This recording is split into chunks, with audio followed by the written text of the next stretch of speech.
boom, shakalaka boom. You've tuned in to the free-range human show of choice, your daily dose of reality radio. It starts right now. This is the Clay Edwards Show. I am, of course, Clay Edwards, coming at you live here on 103.9 WYAB. Sorry about the little pause there. I got caught slipping, as they say. I've been known to do once or twice, if you believe things you see on the internet.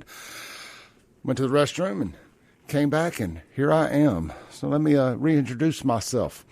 My name is Clay Edwards. This is the Clay Edwards Show. We are live on the 50,000 megawatt flamethrower. We call it 103.9 WYAB. We're streaming worldwide here on the Mazda of Jackson live stream over on Facebook, X, YouTube, Rumble, and Twitch. You can find it at SaveJXN or at Clay Edwards Show, depending upon where you choose to look. Here in the studio with us this morning, we got a couple special guests. I'll get to them here in just a second. And today is a 3-hour spectacular. Yep, that's right, 3 hours. I have been asked to, and I have accepted the challenge of filling in for our good friend in the third hour here on Mondays, Mr. Matthew Bishop. He was going to be out today and sent me a text yesterday. Said, hey, Clay, can you fill in? I said, as a matter of fact, I can. It's a Monday morning Raw, like wrestling. It's a 3-hour spectacular. We can make it happen. We have the technology. We have the Rolodex. We have the phones. We have the friends to make it an entertaining 3-hour show. What we're going to do here this morning, we got 2 guests in the first hour, 1 in the second, and none in the third. I'm going to fly solo in the third hour and do a few things different. Maybe get a couple things off my chest. We'll see how it all goes. Hey, today is my birthday, 49 years old. If you want to wish your boy a happy birthday, the best way you can do that is go by clayedwardsshow.kit.com. That's K-I-T, clayedwardsshow.kit.com, and sign up for my mailing letter, my newsletter. Drop your email off. I'm just trying to compile an email list so I can stay in touch with you guys if I am to get canceled, fired, or anything else that involves me not being on social media or on the radio any longer. I always have the email list. I think those things are worth their weight in gold, and that would be the best birthday present you can give me. That, of course, or go by buyfafo.com and grab a shirt. All right, man, here in the studio with me this morning, as we're powered by the free testosterone screenings out at Live Better Men's Health and Wellness. You can text Clay to 601-613-9337. 601-613-9337. Text my name, CLAY. You're going to get a free testosterone screening. But, man, it's so much more than just free testosterone screenings out there. It's concierge medical services. Basically means you're a VIP. You don't have to go be around sick people just to get your medicine filled. Or if you are sick, you probably don't even have to come into the to the doctor's office. You can just text Scott McCullough, tell him what's wrong with you, go over it. If he feels confident that that is, in fact, the issue, he's going to call you over some medicine. You don't even have to go into the dang hospital or to the doctor's office unless you need to come in and get some shots, stuff like that. Because, I don't know about you all, but I don't like going to the doctor like anybody else because, A, I don't want to find out something's wrong with me, but B, I don't want to go be around sick people when I'm not sick just to get my regular meds refilled, right? Like I shouldn't have to go get my sleeping meds refilled and sit beside somebody with COVID or the flu or sinus infection or anything else that may be contagious or airborne, right? Like, I just wanted to get my dang medicine refilled, and here I am having to get sick to do it. You don't have to do that out there at Live Better Men's Health and Wellness. You can check them out online, livebettermen.com, or again, just text or call 601-613-9337. All right, here in the studio with me, making his return to the Clay Edwards Show, triumphant return. We have our co-host here, somewhat, our internet browser there, guy that makes sure you guys are staying straight on the interwebs. We have Mr. Creston Birch, 30-year law enforcement, Clinton Police, just retired back in June, sitting in. We're trying to get him a show launched here at WYAB, so we're introducing him via my show. And I like having somebody to chop it up with, so it makes my life a little bit easier. And the man next to him, making his triumphant return, is Mr. Zach Service, former mayoral candidate for the city of Jackson, community organizer, activist, all-around good dude, very involved in all the things going on in and around the city, rapper, music guy, does a lot of stuff, man. He's a fun follow on social media. A lot of people, Zach, I think a lot of people are just grifters. Yeah, you know what I mean? It's like a lot of people are grifters, and then there's people that you get a vibe, you say, you know what, this guy's actually, he does it his own way, but it's definitely not a grift. Like, I really think you're the real deal. I think you mean the things you do. I think you're truly passionate about the city. We don't always see eye to eye on a lot of stuff, but I think you're well-intentioned. And, yes. Have a song called Good Intentions. Yeah. The road to hell, my friend. But that's what they say. The road to At hell. least it's paved, right? I can't even get to Jackson. Absolutely. Well, you got to go around Jackson to get to it. You got to go around Jackson to get to it. Or some would say that Jackson is the destination. Right. Yeah, we're trying to change that one lawsuit at a time, I guess. I guess so, man. I guess so. So you've got a lawsuit against Jackson. And you know what? And this is something I do agree with you on. You were wearing, I'll tell you what, once you set it up, tell people what the lawsuit is, tell people how it happened. Yeah, man. So the short version of it is I was campaigning, of course, for mayor, and I was wearing my campaign T-shirt because I had been out knocking doors all day. So, you know, I had an easy choice to make. I could choose to go home, change, and be late for the council meeting and maybe miss my chance for public comment. Or I could just wear my shirt and let the cards, what is it, chips fall where they may. I don't gamble, so I don't get the term right. I've used both, where the chips fall, let the cards fall where they may. Because 52 card pickup. Right, yeah. I play cards. So I was like, okay, screw it. It's 6 p.m. The polls are closed. It's only absentee voting anyway. I'm just going to go. You know, I'm not trying to miss public comment. So I get in there. And this is on election day. No, so this is the last. Was this the last council meeting? This is the last council meeting before election day. And originally they were supposed to have another meeting on election day, and then they postponed it because of the election. And this was mayoral election. Mayoral election and council. Yeah, so I get there, and they let me in. You know, the police that are always at the door, you know, they let me in. We chopped it up, you know, got a good relationship with them. And then I go into the council chambers. I sit there. Nobody bothers me. No one says, "Hey, man, you can't be here with that shirt on." You know, so the whole time, all is well, right? And I get up to the podium, and that's when it all hell breaks loose. Yeah. You know, I went through the work last night and actually screenshot that photo, and apparently I didn't push it over to Restream, so I was going to show people the photo of them kind of escorting you out in the shirt. Oh, yeah. But I think all the Clarion Ledger articles that covered the story used that photo. You could probably see it there. Yeah, we'll have it in the next break. How about that? We'll have it after the next break. I'll get it queued up there. So they escort you out. What did the shirt say? The shirt said on the front, it said Zach Service for Mayor of JXN. And I could have argued that JXN is not a government entity, so therefore it's not a campaign T-shirt. That's the first thing I was thinking. It's more of a fashion statement. But I really wasn't trying to argue with them. I was really trying to be chill about it. Like, you know, I didn't want to get into a debate. I was just there to use my 3 minutes. But yeah, it said Zach Service for Mayor of JXN, and then on the back it had accessibility, accountability, affordability, and then my website, right, for my campaign. But you couldn't see that on the camera.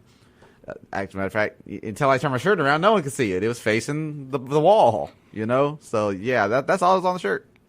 And they felt like that would give you some kind of unfair advantage? Yeah, well, there is a very unconstitutional interpretation of, what do they call them, polling location law. So state law for polling location says you can't be within 150 feet of a polling location distributing campaign materials, right? Or trying to talk to people and campaign, right? And is City Hall a polling location? So it was a location for absentee, and then I think at some point on election day, I think it was an actual voting location. But absentee voting ended at 5 p.m. that day, and 6 p.m. is when the council meeting started. And the Secretary of State's office told the news when they reached out and explained that law, that's not an active polling location after 5, so that law does not apply. But City Hall chose to not only apply that law, but they chose to make their policy that you can't even wear a shirt. Even though the law does not say you can't wear a shirt, it says you cannot distribute material. That it doesn't say I can't, because that's free speech. What I wear on my body is free speech. I'm a words on shirt guy. Yeah. You know, like I like to, obviously, right, my FAFO stuff and all that. But it goes back to my being a big wrestling fan. Austin 316, like your shirt was an extension of your personality, so to say. I'm still that way to this day. You know, I'm wearing on the whole shirt time. Today, you know? And I mean, this was a personal gift from him. It was pretty cool. It was the first time I wore the shirt. And you can't buy these, so it was pretty cool. Yeah, that's cool. And So like I'm a message on shirt guy. I get it, and it ain't always, and also a self promotion guy. Right. Like I have no shame when it comes. And I told the other day I was telling people, if you're going to start a podcast, if you're going to become a content creator, the first thing you have to do is take any shame you have, crumble it up, Get rid throw of that. it out the window, for last. better or for worse, right? Yep. Like you cannot be afraid to put your face out there. And there's still some things I don't like to do that I find cringy. I'm like, if y'all think it's cringy, wait till you see the stuff that I don't do that's cringy. But anyway, my point being is I get it where you're at with it. And I think that it being after the polls are all closed, it's an hour after. What difference does it make? And also, is this thing being equally enforced? That would be my big question, because you know how I feel. There's a big group of people in Jackson, the majority demographic, that get away with a whole lot that nobody says anything to. But when somebody else is trying to run or has embarrassed the culture, they want to make sure whatever the full punishment is, they want to make sure, oh, now we suddenly care about laws. Now we suddenly care about ordinances and code. God knows the code violations that get ignored and selectively enforced around here. I talk about that all the time because, from living so long, and I'm on my way out of Ward 3. Congratulations. We bought some land in a different ward, and it's much closer to WIB, actually. Nice. So we're just trying to figure out if we'll have a chance at them land. We really want to put a manufactured home so that we can save up for the real build we want to do, because there's a couple adjacent parcels we want to get. But our Councilman Stokes violates the signage ordinances every holiday. Yes. With his signs on the utility poles. And a lot of people, they think that I do stuff for just clicks and likes, but I follow the biblical order for correction or for an offense, right? Which says first you go to that person, then you go with witnesses, then you air it out if still nothing happens, right? So I called, before I ever said a word on social media or in public, I called Councilman Stokes and I talked to him about his signs, and he tried to play like he didn't know what the law said. And he said, it was no different than a lost dog sign. I said, that is also illegal, according to the city code. No difference than what? A lost dog sign. Oh, yeah. And I said, well, that's still illegal, right? So that's not an excuse. But you're a council person. You're the leader. You're supposed to set the example. And it's supposed to carry a fine and possible jail time, because it's two different codes. It violates the business code and it violates the public utility code for signs and ordinances. He didn't care. He got off the phone. After that, never got invited to another town hall meeting. Didn't even get invited to the one he did 2 minutes from my house.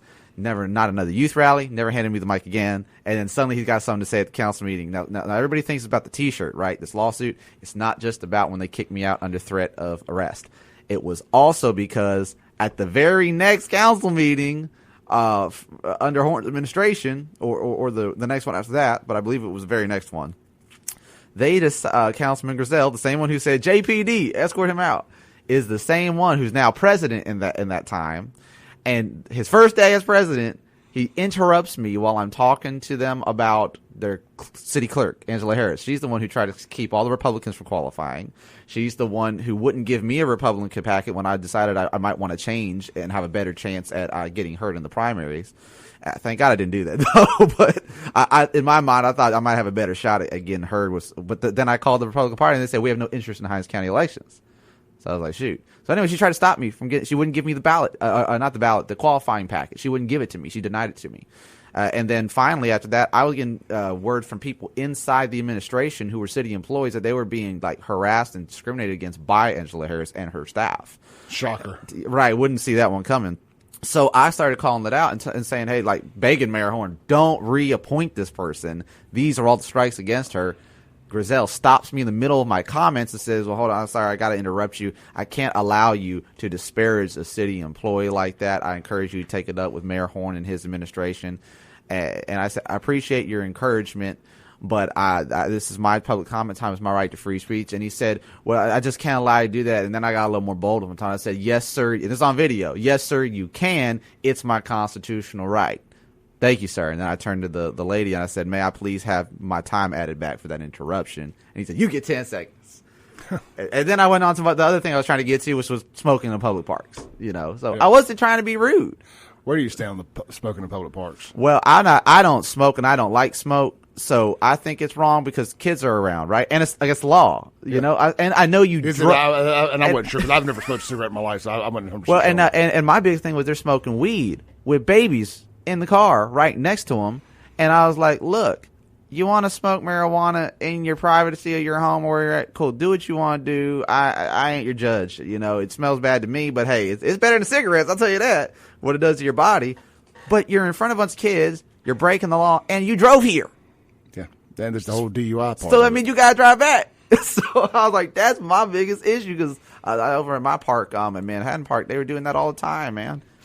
I had a conversation about this very thing about the cigarettes yesterday. We were talking about, it's kind of funny how there so few people smoke cigarettes anymore. It's like you really just don't see it too often, or they've been driven into their homes or their own backyards and whatnot. You just rarely see people outside smoking too much anymore.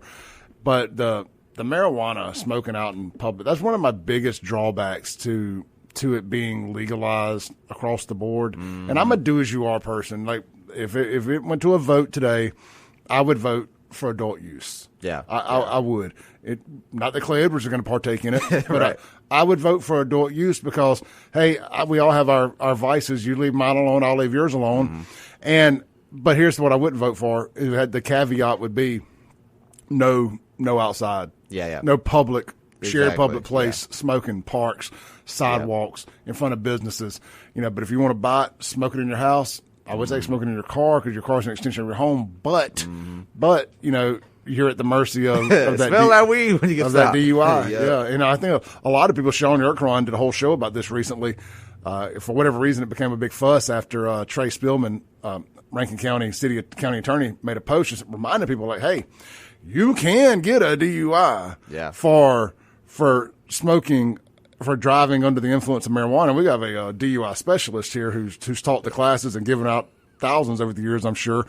Creston, 2 minutes, or I'll tell you what, let's hold it and come back. And I would like to get your thoughts on that very thing. You're open for a wide array of topics this morning. Absolutely.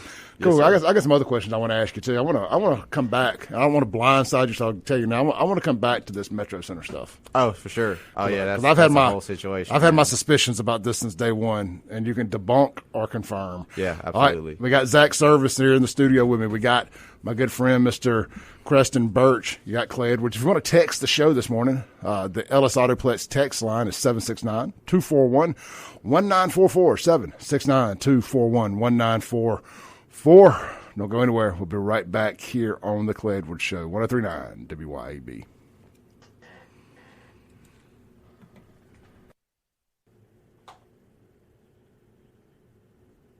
Welcome back in to the most incendiary show on the RADIO, the Clay Edwards Show, 103.9 WYAB.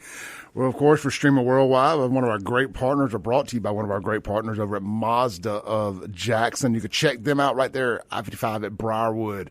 Swing by today and see the all-new Mazda CX-90, completely redefined crossover luxury at a much more affordable price point than some of its competitors. You are going to be shocked at the bang for the buck you get when you open up the doors to the CX-90 with interest rates. I don't have this month's rates in front of me, but they're usually starting as low as 0.9 with approved credit. But hey, don't let that approved credit scare you. They got financing options to take care of just about every imaginable credit situation. Visit them today online at MazdaofJackson.com, 365, 24/7, or in person. Go in, park your car, go inside the doors. Let one of the great salespeople catch you and help you find your next Mazda or quality, low-mileage, pre-owned vehicle. And don't forget, they do have the select used cars, the premium used cars, the program vehicles. The name is eluding me. What do we call the special used vehicles at the new car dealerships? I'll get back to it. I'm promoting them all the time. I'm just having a brain fart this morning. But, anyway, they're the ones like you go to a Mazda, you buy a used Mazda that comes with all of the new warranty. It's basically like what in the world? I'm going to find my word here. I'm just having a complete brain fart right now. I'm always talking about how good these things are. They're such a great buy. Why don't you buy these things? I got my Mazda talking points here. No, these are old. Anyway, I'll find the word in a minute. It doesn't matter. Mazda Jackson. Get by there, check them out today. And don't forget, every new Mazda comes with a 1-year free basic maintenance. That's your oil changes. That's your tire rotations, all of that stuff. And I feel like somebody's texting me to tell me, certified pre-owned. Thank you, Ellis Autoplex text liners.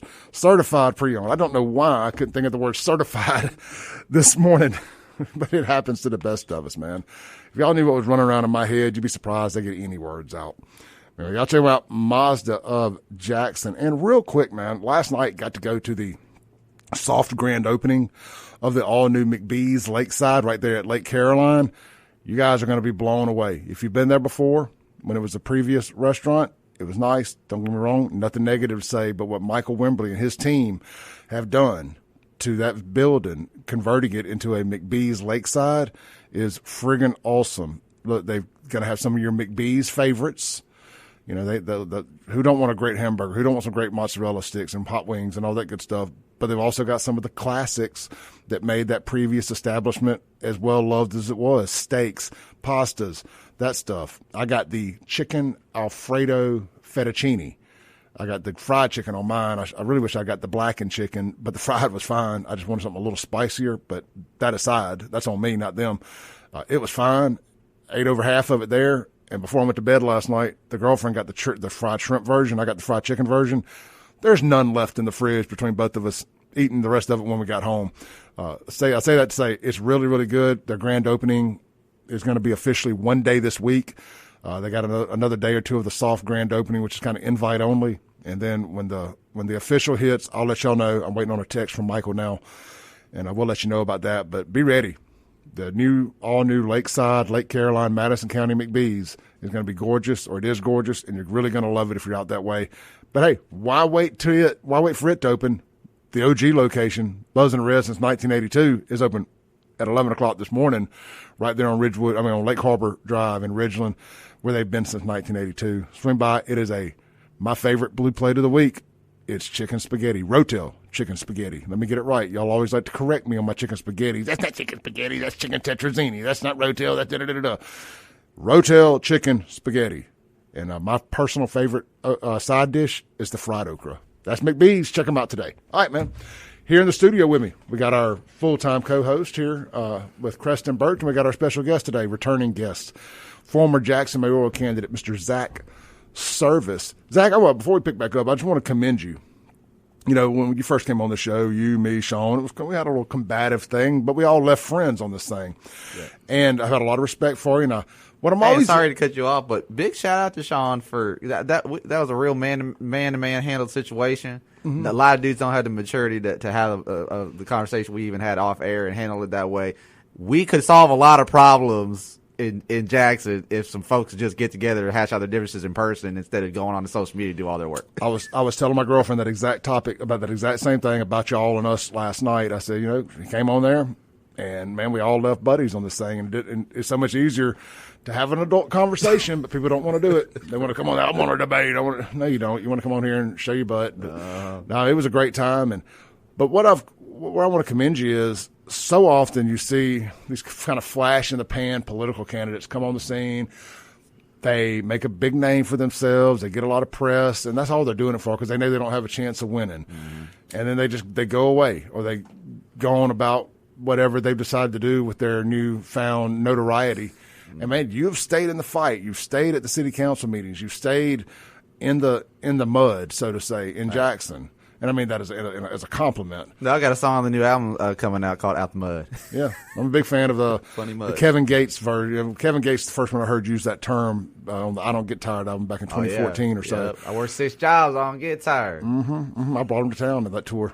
Yeah, I remember that. Yeah, I saw that. So, but kudos for staying in the fight. And because a lot of people get out of it immediately, like, oh no, they get some of that Jackson yuck on them, on the political yuck. Like, oh my goodness, what have I done? I don't want to do this no more. Yeah. But all right, so let's pick back up where we left off. Creston, I was going to ask you. We were talking about marijuana. So I knew this conversation would go all over the place. We may be here. He may be here for the whole 2 hours. Who knows? So you were a DUI enforcement cop for years. They pass medical marijuana, legal medical marijuana. Yep. And to a lot of people's surprise, not mine, but a lot of people's surprise that, well, hey, you can in fact get a DUI even with your prescription marijuana. Oh, absolutely. Did you see did you find a lot of people receptive to that or shocked? A lot of people were shocked. They thought, well, it's legal, I can drive with it. No, you cannot. It's just like any other medication that you get from a doctor. If it affects your ability for clarity and control, as it says. Whether it's Adderall, whether it's pain pills, Xanax, anything, whatever. Right? If it or affects alcohol bought over the counter. Yep. If it affects your clarity and control, then you can be charged and found guilty of a DUI. Regularly and often. All the time. And smelling it is all the probable cause Odor you need. is only probable cause is necessary on alcohol. On marijuana, it's a little bit different, but I was actually suggesting on marijuana. So well, that gives you probable cause for search. So, but what about to demand a field sobriety? Well, I'm sure you're going to get a field sobriety test as well. Yeah. So, I know you don't want to have give away all the secrets. Yeah, but you have to establish probable cause. Okay. So.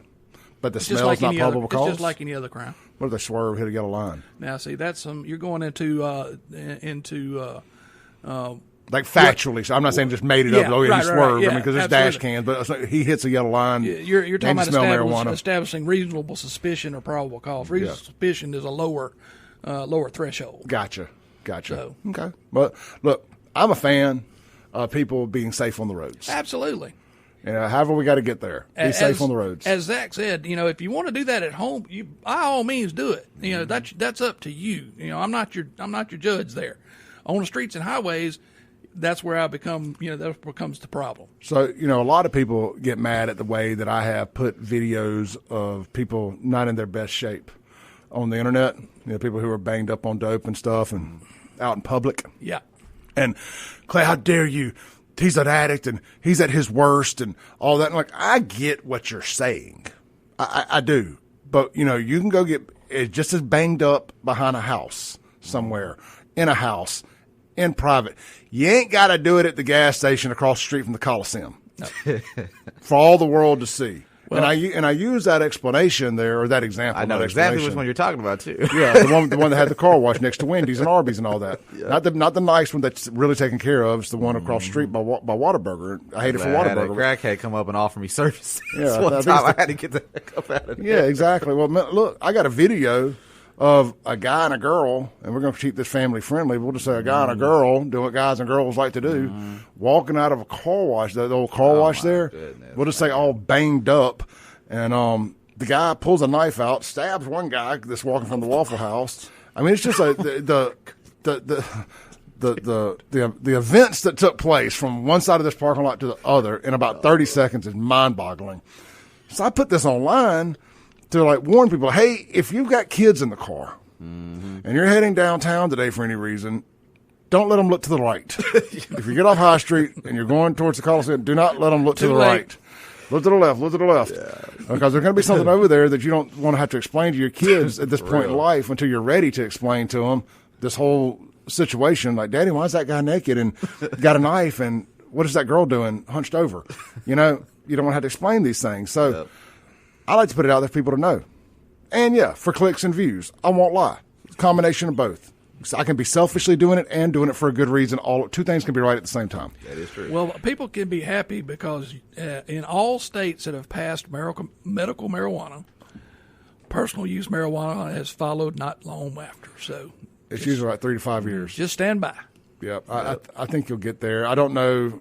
It'll be interesting to see with pretty much every major statewide office up for grabs this year because everybody's trying to get the next position up. Multiple are running for the same position. And so people are unseating themselves from their current jobs. Yeah. It's going to be really interesting to see what happens in these hot button topics like that. Even though it doesn't necessarily come down to the governor, of course he'll have to sign off on it if they don't get it with a supermajority, kind of a veto-proof majority, which I don't foresee that happening in Mississippi on a topic quite like this. So it would have to narrowly pass and the governor sign off on it. So we'll see what a Republican government feels about that. I have my doubts. I have my doubts, but I would support it, as long as we're also not trying to ban every little thing else along with it. Right. Leave Kratom alone. If you want to ban the 708 stuff and all this designer stuff that's potent and dangerous, sure, I'll co-sign on that. But just leave the regular Kratom alone. There's a lot of people that has helped get off pain pills and opioids and saving people's lives because of the fentanyl that's coming over. I call fentanyl it's a great product of the whole unintended consequence, law of unintended consequences. Fentanyl is the gold medal winning award, the FAFO championship of unintended consequences, because Trump 1.0 came in and really tightened down the opioid stuff. We had an opioid crisis, was out of control. Agreed. It was out of control. I know people that were addicted badly. And they tightened it down. They basically made it impossible for anybody to get pain medicine for anything outside of losing a limb just about, or dying from, cancer and, end of life care. Right. For strong medications. And well, those people who had been legally addicted to opioids had nowhere to turn. I mean, they were dying from withdrawals, from cold turkey. A lot of them discovered kratom. And it helped people save their lives. I'm not trying to be hyperbolic at all. It saved people's lives. Then you get big pharma and say, oh, hold on a goddamn minute. Hold on a goddamn minute. We do this. Right. Yeah. Y'all don't do this. We do this. Yeah. And, so a lot of big stuff. Big pharma is why marijuana is not legal. It used to, in the forming days of our country, hemp and marijuana was legal. Yeah. But then they realized, how are we going to sell all of these cigarettes if we don't get rid of this? Because why would they smoke this stuff that gives you cancer when they could just smoke stuff that makes you loopy a little bit, but is actually not that bad for you besides what you're doing to your lungs? Exactly. So it's never ending battle, man. It is. How old are you? 28 and a half. You ever smoked a cigarette? I've never. I had too many aunts and uncles. I hated it, dude. And a lot of them died from cancer from smoking. All kinds. Tongue cancer, throat cancer, lung cancer. I couldn't do it. Same reason why so many people your age don't drink, too. Yeah. Is because also, alcoholism runs in my family. My mom, before she got saved, she was alcoholic. My dad, before he got saved, was alcoholic. Their dads. Actually, the reason my dad's parents got married was because of alcoholic parents' homes. That at 15 they got married because they were trying to get from abusive alcoholic fathers. So I made a decision early. I can't allow, even if I didn't have a biblical reason for not doing it, I could not allow that cycle to continue in my life. So I've never touched it. I don't desire to. And now knowing all the stuff I do from scientific research, I just wouldn't want to fool with it. I like it.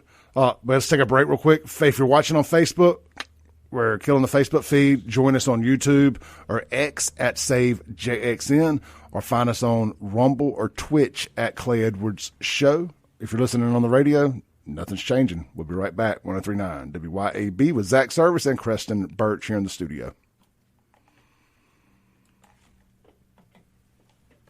To the Clay Edwards Show here on 103.9 WYAB. We're joined by Zach Service, former Jackson mayoral candidate, and Creston Birch, recently retired 30-year Clinton police officer, in the studio this morning. We are powered by those free testosterone screenings at Live Better Men's Health and Wellness. You can check them out at livebettermen.com. And this segment is brought to you by our friends. Hey, man, just real quick shout out to my folks over at Ellis Autoplex. I did a video yesterday. You can find it on my YouTube as well as my Facebook about Ellis Autoplex teaming up with the Flowood PD and the Rankin County Sheriff's Department to single-handedly bring down a counterfeit check writing ring. That's right. I'm going to cut y'all's mics on. Sorry. It's a counterfeit check writing. Y'all know this hustle they've been doing on Facebook Marketplace where these guys come and they give you a fake check of sorts for your vehicle.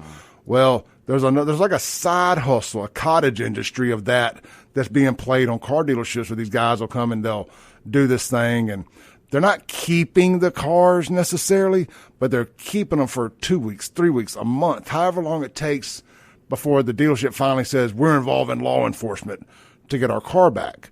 And normally what they do is they'll just bring the car back. Hey, look, bring us our car back, and we ain't going to press any charges. And somebody's had the car for a week, 2 weeks, basically a free rental. Well, Ellis said, not today, Satan, not today. Casey had the time, and he had he was at his wit's end with crooks and bad people. And him and his team concocted a master plan with the help of Flowood PD. And not only did they get their truck back, they got no less than one other vehicle back too that belonged to the Lincoln dealership in Memphis, and they got a guy behind bars who was out on parole for doing this very thing. I was going to say, let me guess, what for? Exactly. So y'all can go watch that whole video. It's about 20 minutes. We got I mean, look, we got video of the arrest. We got videos. We got photos. We got it all. It's a really, really interesting video. I took a lot of time on it yesterday afternoon, put it together. Took a couple times to get it right. But about 18, 20 minutes long. It's one of my longer videos, but it's so rewarding. So kudos to his team. And that right there, if Ellis Autoplex, as much effort as they put into catching these kind of things, we even have it in their ads. Don't mess with the Craigslist crazies, the marketplace maniacs. And they got caught slipping, so to say, with one of these checks. Man, it can happen to anybody. That's why you need to go sell your car to a certified dealer like them when you're going to get a real check, a local check, and you're not going to get screwed over. You're going to get fair market value for your vehicle. If you insist on using somebody else, make them meet you at their bank to withdraw the funds in front of a teller. Do not accept a certified check from, I don't care whose bank it says on it. And if it's on Saturday, they can wait till Monday if they want the car bad enough. If they're paying you cash, still have them meet you at a bank to verify those funds are real, or at minimum, a dang police department or sheriff's department or fire station, and bring your fake money catcher. And that's the advice I can give you. If they won't do that, it's a hustle. But anyway, go watch that video and go do business with Ellis Autoplex, helping keeping criminals off the streets. You can check them out online at ellisautoplex.com. We got about 3 minutes here for our next break. We got our good friend, Mr. Zach Service, here in the studio. We spent a good bit of time talking about medical marijuana and whatnot. But how about this, dude? I'm trying to decide if I want to waste any time with it. Let's just jump in and we can always pick it up in the next hour. Sure. The Metro Center. Yeah. All right, so what was the name of the company? They're doing these quick cask form, like bricks, basically. Okay, so that particular venture was called, and I think is called BioCrete Global. BioCrete, that's it. Very, really cool product, I will say. The BioCrete product is neat. Okay, my suspicions is that it may be legitimate, but the money isn't there to actually do this and to make to do it. I'm trying to think of a nice way to say not be a scam, but it feels like a scam to me. Yeah, it feels like a big promises. We're going to do this. We're going to manufacture. We're going to hire all these people. We're going to do all this on-job training. We're going to put you to work today. Yeah. Has anybody received a paycheck? So I'm no longer involved in it, but when I left the involvement of the organization I was in that was doing work with them in partnership, the nonprofit that was doing partnership with them for the workforce development, a few people have gotten a minor form of a paycheck. I don't want to say too much because I don't know how much has gone on since I've left my involvement with that. That could be positive. So here's what I know in loose ways and loose terms. From what I am told. Malayo, all this was a big allegedly. Yes, we're not trying to slander these people. These are my opinions, not the stations or Clay's. But from what I was told on the inside, there's state and even I think possibly city funding, and maybe even I know federal opportunity zone funds that were allocated that the Metro Center qualified for, but one of two things: either people didn't want to touch because they couldn't get their hands on it for themselves, or two, some of them just didn't have a clue that they could access it, right? Because they don't know what they're doing, right? And when these developers came in, because they already identified all these opportunities for funding, or they wouldn't have taken the project. They do work in South Carolina that's been successful. This is $1 billion project. Sure. It's not just the BioCrete was just the anchor project. It's going to be a whole mixed-use development was the plan. Government folks didn't like that they were trying to do paid training at the rate they were trying to do it. So they didn't like they were paying so much per hour in Mississippi, because if they do that, all the other companies now have to do their paid training at that rate. You're raising the price of tea in China. And their starting rate for their lowest paying job was $19 an hour. And they were supposed to have a couple weeks training and start. But the government of our state, from my understanding, wasn't liking that. Well, let me ask this. How are they supposed to start when there's not a building there to start? What are they starting? Were they doing construction inside one of the old from my understanding, belt buildings? So from my understanding of it, they were actually going to pour a slab. They were going to do one portion of like the plant, and then they were going to do another phase after that. Like this was the first phase. I was there for the groundbreaking. And it just there was so much about it that was just like our boat between our city government And our state government, they were just been through hell trying to get that project to move forward. And just like most projects at the Metro Center or anywhere in our city, they die not because it's not possible, but because... Hold that thought. Guys, we'll be right back here in 3 minutes on the Clay Edwards Show. Right.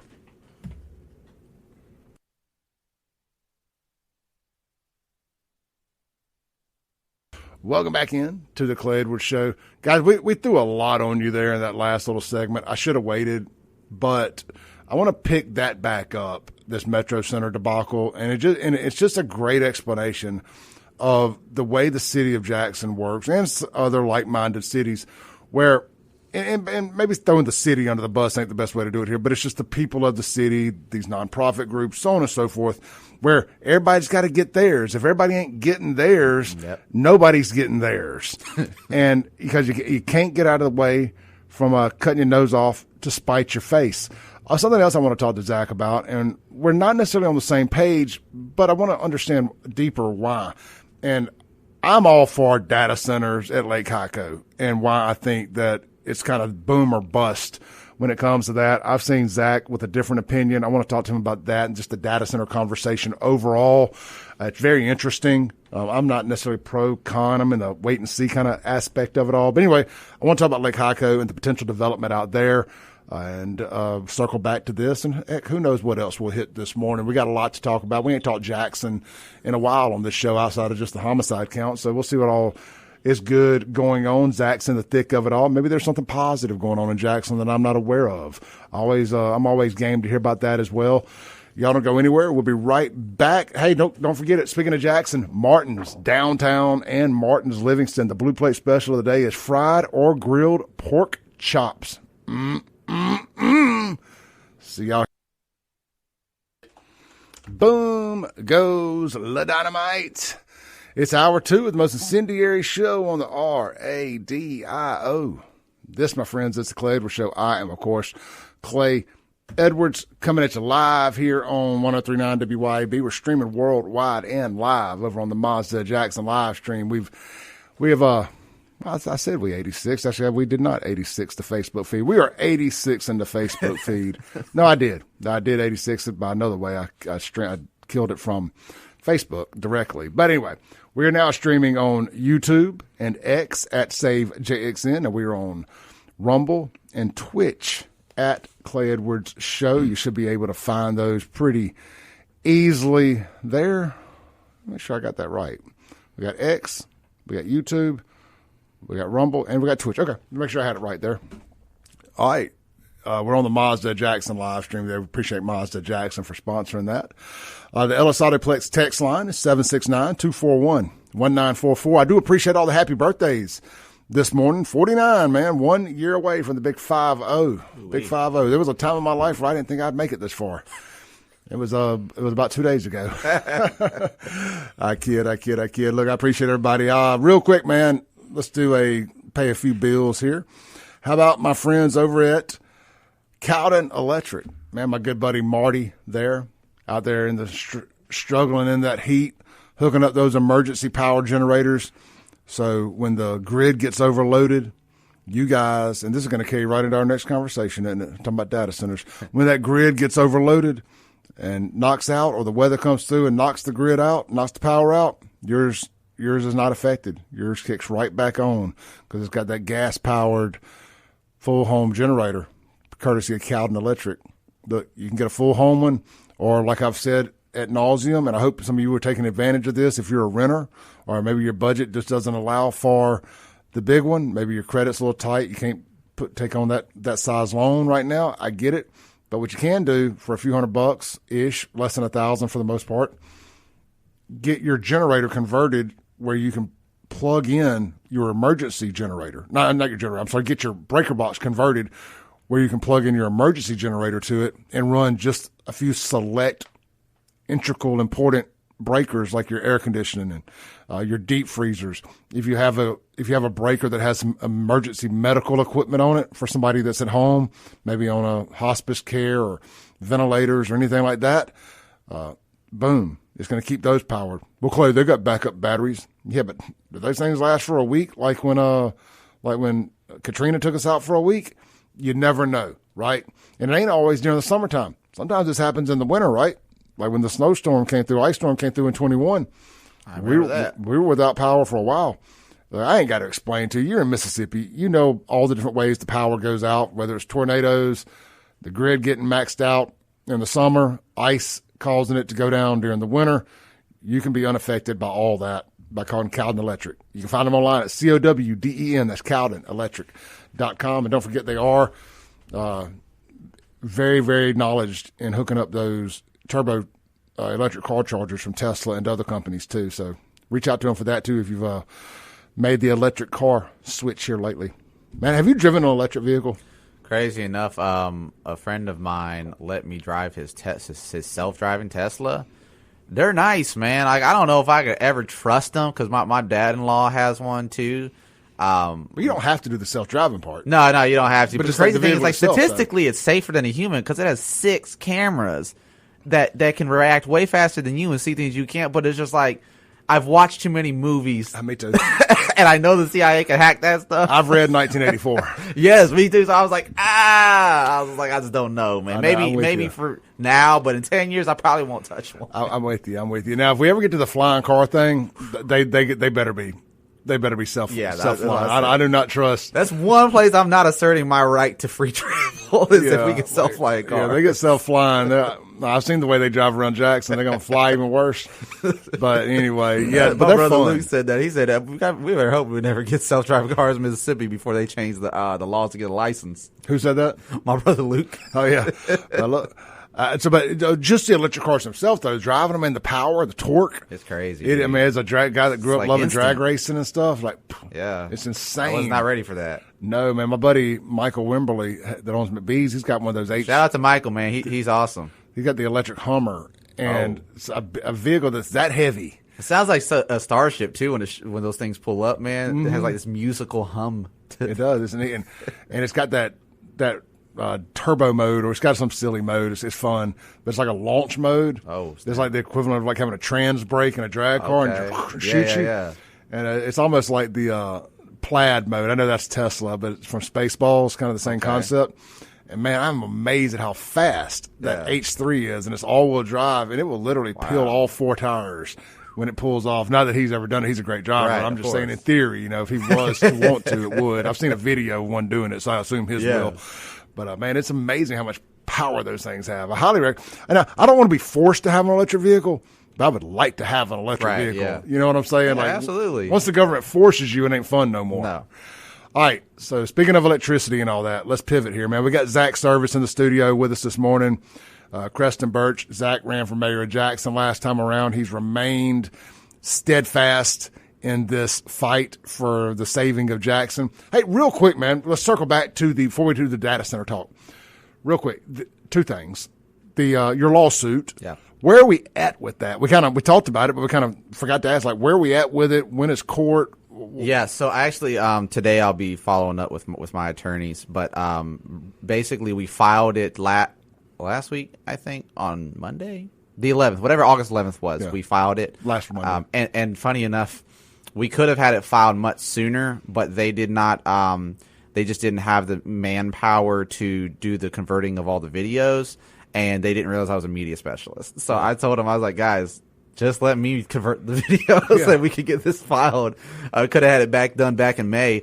If you want to go read more about it, Clarion Ledger has done about 2 or 3 articles on this lawsuit. Jackson Jambalaya did the first one. Actually, I didn't even realize we filed it that day until I read the Jackson Jambalaya article. So I was like, man, he really tapped in because he knew before I did that we got it actually filed in. But I think our next steps will be probably discovered, but I don't want to say because I've never sued anybody, dude. I didn't want to sue Jackson.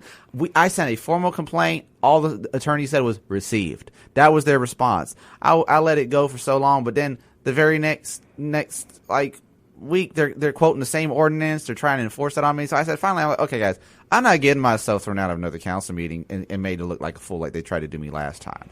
I said, I am going to handle this outside of here. And I got First Amendment advocacy group, national group, reached out to them. Somebody recommended them to me from, I think they were listening to the show and then recommended it to me. But they sent a formal document and basically offered to help the city fix their ordinances to not violate our rights. And they didn't even respond to it. The city didn't even acknowledge that they received it.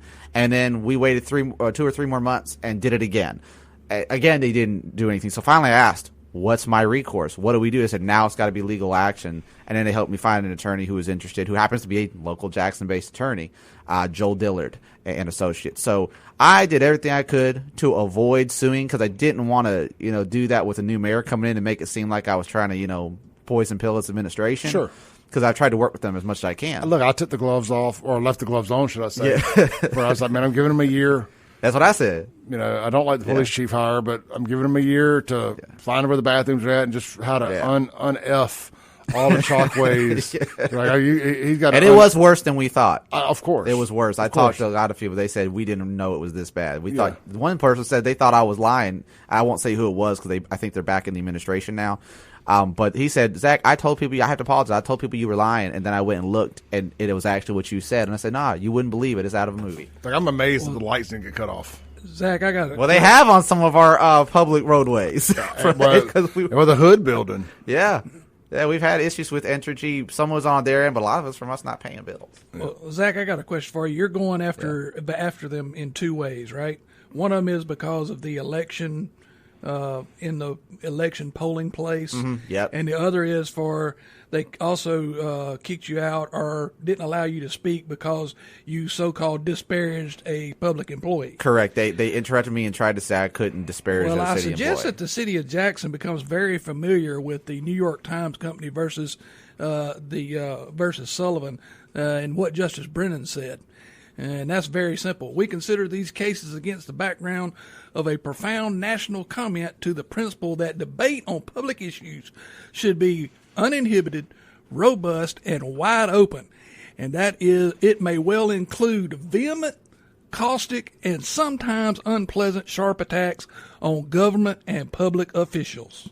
They don't like sharp attacks at the city of Jackson. Well, criticism is racism. That's what they signed up for. They need to. You could really go in there and call them everything but a son of Jesus Christ, and there ain't a thing they can do about it. And we got council people that they can get loud and boisterous and yell at the people making public comment, but they won't let the person making public comment do it. And that's Supreme Court black letter law. Yep.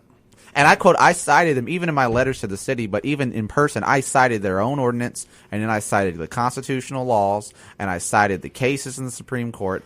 Time and time again, it's been ruled that public comment cannot be viewpoint limited. You cannot restrict viewpoint. Right. So this lawsuit isn't me being mad at the city and the people. This isn't me not loving my city. This is me loving my city enough to hold our government accountable since nobody else wants to do it. Because it's not, I can handle this because I know the law, but somebody else who's trying to fight for themselves, they may not know how, and someone's got to hold them accountable. Yeah, you can't threaten people, but you can use all the words you want to. I can share my opinion freely no matter how unpleasant or loud it is. Yes. I just can't threaten them. But I was quiet. That's the crazy thing. I was talking in this tone of voice. That's why I started laughing when they kicked me out. I think 2026 or maybe 27 is going to be a big year in the courts for freedom of speech. I hope so. With a lot of these lawsuits that are coming out of the Nolan Wells accusations, people being falsely accused, and people thinking that they can just lie on people online because they said the word allegedly in front of it, and all these things, and cases like yours. I think there's going to be a lot of precedents set in the next 12 months in the courts, especially here in the state of Mississippi. Well, I look at it from the law enforcement side of it. I see these police officers getting told by elected officials to remove people like him from public meetings. Yep. And I want to caution my fellow law enforcement officers out there. You might want to be careful with that. Yeah, because they're putting you, and that was, I got asked by the reporter, is like, why didn't I, like, what was going through my head? Why didn't I choose to fight? I looked in Wendell Watt's eyes. And I saw how badly he did not want to have to grab my arm and take me out of there. and I thought about my family and that my wife would not be happy if I didn't come home that night. Understood. And I thought to myself, you know what? There's a time and a place to fight. Yeah, and I said, you know what? I'm gonna let this one sit, and I'm gonna get my back seats later. But it's like we always say, you can't have court on the side of the road. Yeah. Yep. That's right. And I said, you That's know the what? side of It's the road not. in this I said, analogy. this is not about my pride. It was about theirs. But I said, this is about fighting for the city, and I can't fight for the city from behind bars. It makes your case that much stronger. Yep. All right, let's take a break real quick. We'll stay on schedule this hour. We got Zach Service here in the studio. We've got Creston Birch. When we come back, let's talk. I do want to talk about the data centers out at Lake Hyco. Absolutely. And we may circle back to the Metro debacle as well, but the data center thing is a little bit more interesting to me right now than the Metro Center debacle. Maybe we can tie them all in together, because I think that's what they should turn that into, is one big data center. But that's neither here nor there. That would have been actually a feasible option. I think so. We'll be right back. This is the Clay Edwards Show, 103.9 WYAB. Welcome back in to the Clay Edwards Show, 103.9 WYAB. This segment brought to you by our friends over at, my buddies over at Grills, Mississippi. I want to give them a quick shout out here real quick. Ordered 4 slabs of ribs and a couple pounds of pulled pork for my little birthday get-together at my parents' house Saturday. I went by, picked it up. Guys, I'm going to tell you what, like, they're not a quote-unquote restaurant, but you can pre-order stuff like that, and they'll have it ready for you in a couple days. If you got an event or something coming up, bro, it's the best pulled pork I've ever had in my life. The ribs go without saying. I told y'all last time I had them, they were the best ribs, and I stand by that. The ribs are great. I got some in my fridge still. The pulled pork stole the show. Like, we all looked at each other and said, man, you could have just got the pulled pork. This is fine. And it was, man. So just a shout out to those guys. Everything was ready and waiting on me when I got there. I got a bottle of Fireman John's barbecue sauce, Southern style, the Memphis and May award-winning, world championship-winning barbecue sauce from my very own Fireman John from Ridgeland, Mississippi. Got a bottle of his barbecue sauce, took it over to my folks' house. We all enjoyed it for lunch and for dinner. Good time. So, look, you already know Grills Mississippi's got you covered for the best pellets in the business, the best grills, smokers, cooking accessories, over 500 different rubs and seasonings to choose from, marinades, sauces, all that good stuff. You can all try it before you buy it. You can order it all online right there at grillsofms.com. You can stop by and visit them in person right there on 51 in Ridgeland, right down by Trace Station and Trace Grill and all that.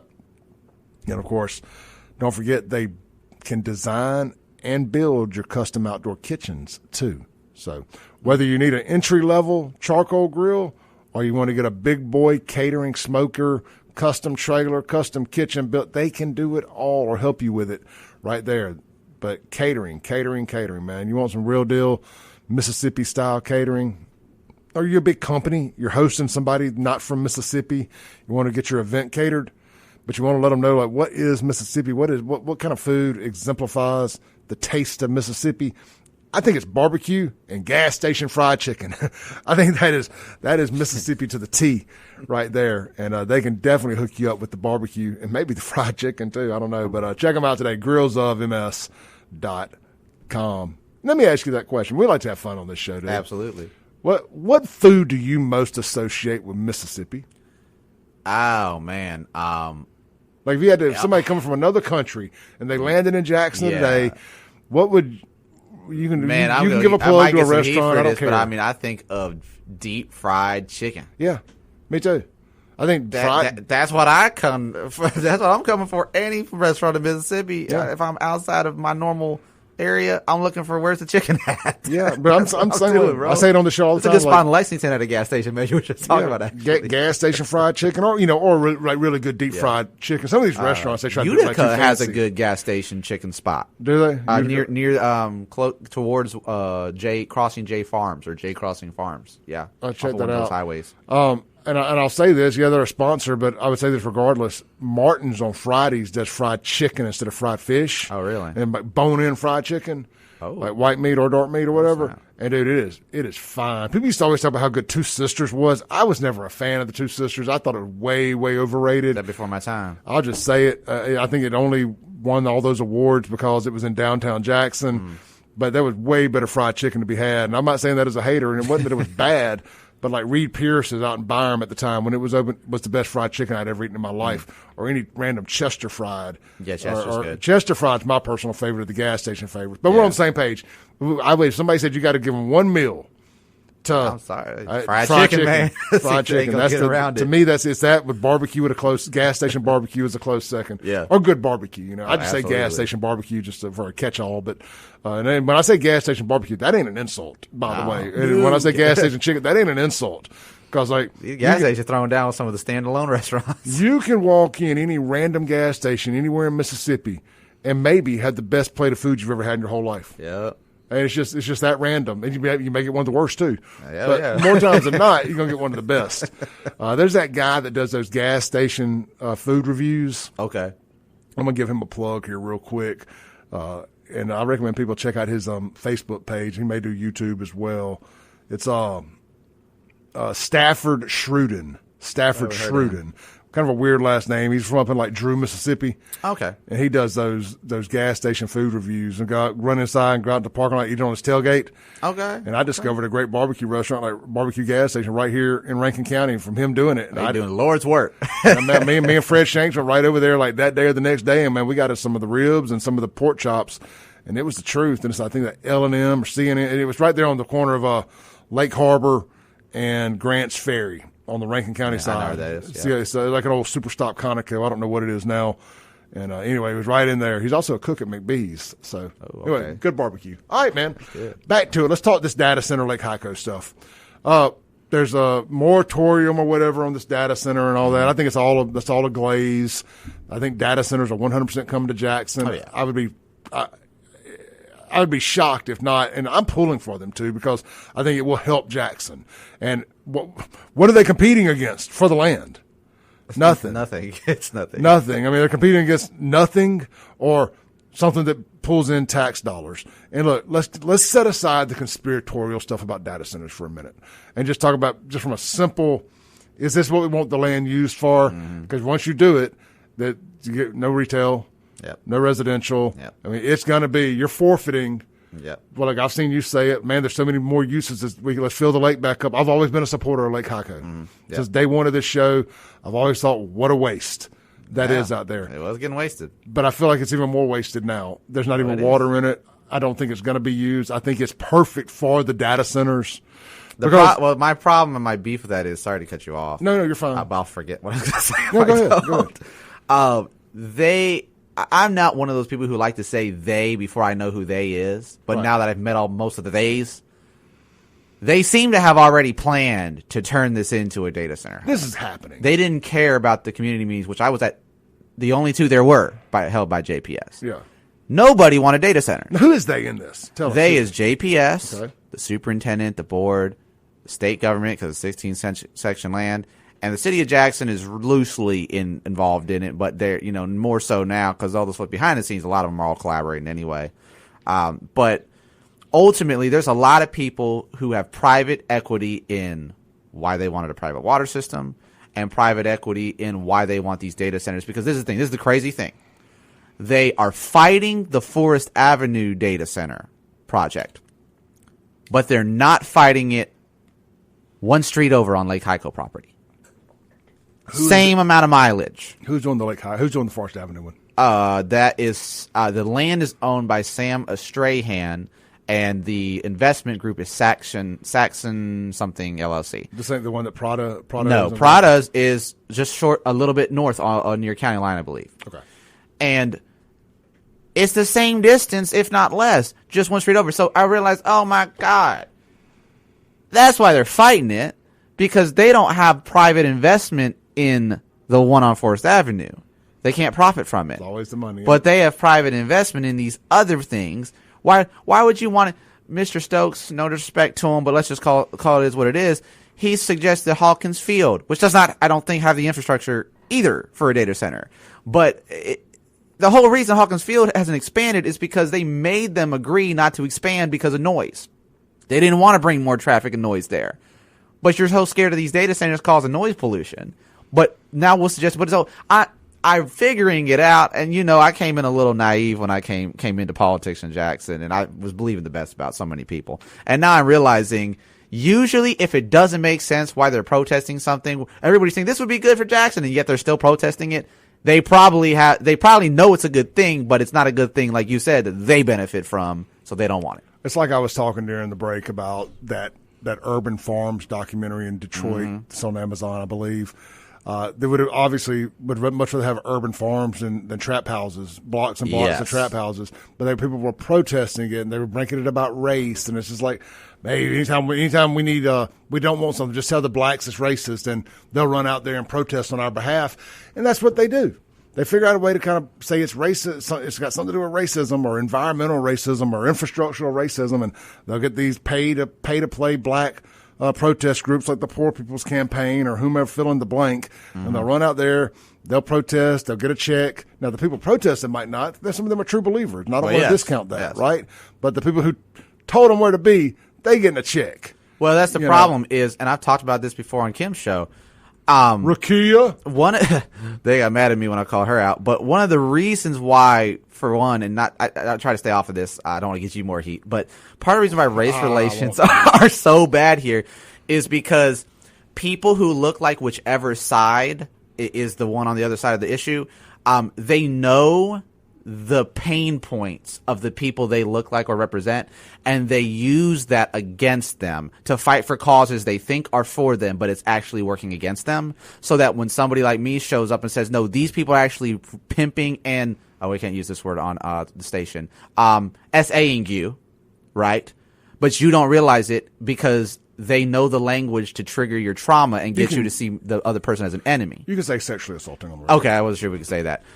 So we're off Facebook. So we're getting assaulted by our leadership on both sides of issues, but they use our pain points to keep us against each other, and we think we're fighting for the thing they're telling us we're fighting for. The same way they convinced the Confederates that we were fighting against tariffs and not fighting for slavery.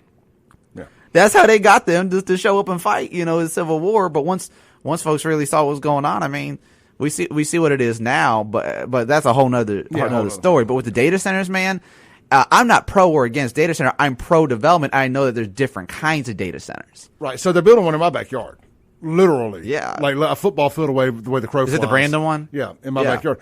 Now, look, I am a wait and see guy. Because I've watched the documentaries, or I've seen the news specials about the ones in that county, what's the county in Virginia? Loudoun County, Virginia. Yeah. Where it's like the data center capital. Now, there's different types of data centers. Yes. Right? There's different types of cooling systems. Yep. And they got screwed over there. Oh, they did. They got screwed over and there. And the XAI one up in North Mississippi, they did them dirty on that one too. That's not necessarily. They were using temporary generator things. They've been pulled. They're putting in the permanently installed ones. That was a big fuss made about nothing. But that people are never going to. It's Elon, and it's a black city like Memphis, and they got a whole nother battle going on up there because of redistricting. There's a whole lot of factors at play. My issue is what was that they told them we weren't going to do this. Then they doubled the generators, and they didn't get inspections done for that. But they technically didn't have to because they were temporary. Right. But you could have at least said, hey, we're about to do this. That's just the thing. The thing is, and I told the folks who tried to do the Forest Avenue, I said, I came on this station on almost every show and said, hey, we're trying to host a meeting. And the city of Jackson people, mainly Councilwoman Clay, made it almost impossible to get a meeting with them because they were so scared to hurt the feelings of the council by showing up to my meeting because Tina Clay doesn't like me. She was one of the ones egging me on to get rid of my shirt during that council meeting. Yeah. So no one really got to hear what was going to happen. Well, we got a text on the El Salvador Place text line says put it where the metro is, and I do think that would be a great spot. But coming back to like the Lake Haiku, just from I'm just looking at it simply. I'm removing emotion out of this. Yep, no emotion. Let's just look at it from a logistical standpoint, and it's not going to be just a data center. It's going to be the quote I heard: data center hub. That means lots of data centers, and it's the hub because it's got the natural cooling, it's got the natural fencing. It's almost site ready. It's not. You don't got to do the amount of site prep it would take. Fill the pond back up, the cooling pond back up, and you've got that. You've got the water. You've got a lot of. Let's just be honest. bro, they could fill that thing back up with water today. I don't know that a developer is going to come in and drop $1 billion redeveloping that for residential mixed Not use. at this time, no. No, I just don't. I think at this point, you can go do another man-made lake somewhere, like build a Lake Caroline somewhere in Jackson before you redo Lake Hyco. Well, South Jackson has some beautiful lakes, actually. And I grew up there. I know Yeah. it does, but you have to go back through and do the old urban farms thing first. Yeah. You're just gonna have to bulldoze a lot of blocks and blocks of the city. It just ain't no way around it if you want to redevelop South Jackson. Yep. But with that said, Lake Hyco, in my opinion, is never going to be residential retail again. It's going to be industrial, if anything, or nature's going to reclaim it. And we're having this conversation again for the next 100 years. I think take advantage of what it does for the 16 section land to begin with. I don't think you're going to get a big development there on 16 section land from private investment like that, like selling houses and whatnot. But I think the data centers work. It's going to bring in a ton of money that can shore up the budget, help with the schools, help with infrastructure. Maybe I'm just seeing it rosy red here, I don't know. But I feel like something's better than nothing. And Jackson just needs something to trigger something good. You need something big, something that can grab a hold to say, hey, we got this coming to our city. Yep. Look at all the business that spurred up in Canton with the mega site up there. Yes. I mean, I go try to get in Martin's at Livingston at lunchtime. Or any of these blue plate places up there at lunchtime. Yeah, that's temporary money. Yep. But by temporary, we're talking about 3 to 5 years. Yeah, every construction project's temporary money. Yeah, and then I get, does it provide a lot of jobs when they leave? Not necessarily, but what you're hoping is if you're turning it into a hub, it's a 10-year construction project to Correct. do this. And what else does that trigger? What other development does that trigger? Oh, look, we got all this new infrastructure out here. We got these new roads. We got this. Oh, look, Amazon's here. Meta's here. It's good enough for them. What kind of business, what kind of deal will Jackson work with me? And then once it gets in and the fear goes away of, oh, these things aren't as bad as we thought they would be. Oh, hell, Jackson's open for business. Well, I'll tell you what, and it's funny because Horn ran on that very quote. This is the thing. You deal with two fears during these kind of things. You deal with the fear of something bad happening. Well, let's say they're both fears of being left out. Hold the thought. Hold Sure. the thought. Let's go. We're going to take a break real quick before we run over too bad. We're going to pick up on the fears of the data centers or development. We'll be right back with Zach Service, Creston Birch on the Clay Edwards Show. Text the show if you want to talk about it. The Ellis Autoplex text line, 769-241-1944. We may open the phone lines up when we come back, too, after he gives his thoughts and see what you guys got to say. I know it's a hot topic, and I'm here for 3 hours. So we've got a long one this morning. I'm here till 10. We'll be right back. Welcome back in to the Clay Edwards Show, 103.9 WYAB. This segment brought to you real quick here by our friends over at, how about my buddies right there at, I got to spread the wealth a little bit here. How about our friend right downstairs here, Mr. Shelter Insurance Agent Extraordinaire himself, Mr. Jamie Krill. I talked about Jamie a good bit this weekend, out and about. Talked about insurance a good bit while I was out and about. Guys, if you are a small business owner and you have a little fleet of vehicles and you haven't called Jamie to see what money he can save you, shame on you. He is saving some folks up to $50,000, $60,000, $70,000 a year on their fleet insurance for their vehicles. He's just want to bring it back down to the businesses. I mean, to individuals, their home, their cars. My parents, simple home, one home, 2 cars, saving them $10,000 a year. I'm serious. I think we should press charges on their previous insurance agent for stealing from my parents for that long. I mean, that is just asinine.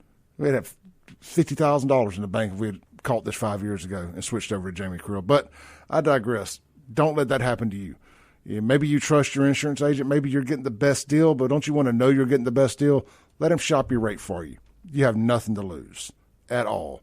Google him, Jamie Krill, Creel, Shelter Insurance. He's got 2 offices, one right here in Florida at the Cotton Exchange Plaza, one in Ridgeland right there over by Fleet Feet and all that at Trace Station. That's Jamie Krill, Shelter Insurance Agent Extraordinaire. Home, life, car, auto. Need renter's insurance. You're not a homeowner? I got it. It's very affordable. If anything happens, what little bit I do own is going to be replaced or covered. And that is just a great peace of mind for pennies on the dollar a month. So check them out today. Jamie Krill, Shelter Insurance Agent. Get you a little life insurance for you and your family with no medical check no blood work, none of that. For I think up to about $100,000. Don't quote me on that. I've got one on me and my daughter that required no medical test or anything, no physicals. Word I'm looking for here.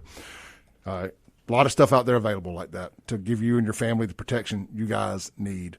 Shelter insurance, Jamie Creel. All right, man, we got about 7 or 8 minutes left here with these two great guests here this morning. We have Creston Birch here with me all the time over there on the internet, and we have Zach SERVIS back in here for the first time in well over a year. And great to have Zach. Now, Zach, you're not a stranger to WYAB. You'll be filling in for Kim Wade this Friday. Yep, this Friday. 4 to I'll be 6. filling in. Yep, might play a little music again. I like to keep it light sometimes a little bit. I'm with it, man. Balance out all the politics. I asked a question the other day on my Facebook. I was like, what if? Let's just pretend we had all the proper music licenses here and I could do it. What if we played a couple songs on the Clay Edwards show? Like one per segment, 4 segments an hour. So let's say we played 3 or 4 songs. I would love to be able to mix in a little music. A, it helps tell a story sometimes. Yeah. B, it helps change the mood sometimes when you ain't got as much to talk about. I like to do a little music and storytelling. I love those storyteller episodes where people tell you how they wrote the song and all that. Yeah. But, one day we'll do a little music and talk around here. But until then, we technically can do written stuff, non-licensed music. I'll be able to do my stuff because of mine. Yeah, sure, right, 100%. I won't sue the station for playing it. Right. So good stuff there. So you'll be the there city for violating my rights, though. 4 to 6 Friday. Yep. All right. So circling back to the data center stuff, you said the 2 fears. Yeah, 2 fears. There's the fear of being left out and left out. The fear of being left out of the discussion, and the fear of being left out of the profit. I was going to say the progress of the profit. Yep. And the people with good intentions are afraid of being left out of the discussion. The people with bad intentions or selfish intentions, which is still bad in my opinion, if self-serving, if your self-serving intentions do not serve the interest of others, I would consider them bad. I think otherwise it's just sinful. But if it's going to be self-serving and help people, at least you're helping people, right? Everybody's benefiting, everybody's eating. But if I'm only here for me and I don't care how it affects others, now we got a problem. And that's the thing. Now we are finding out the hypocrisy of this, because I wasn't pro or anti-data center. I think people need to understand we already have data centers in Jackson. They don't even realize there's one in the E Center, the JSU E Center. Gerard Gibbert. Yeah, he did that one. And I didn't know that. Yeah. But guess what? By talking with the guy, instead of just going on social media saying stuff I don't know, I asked questions and I got crucified for asking questions.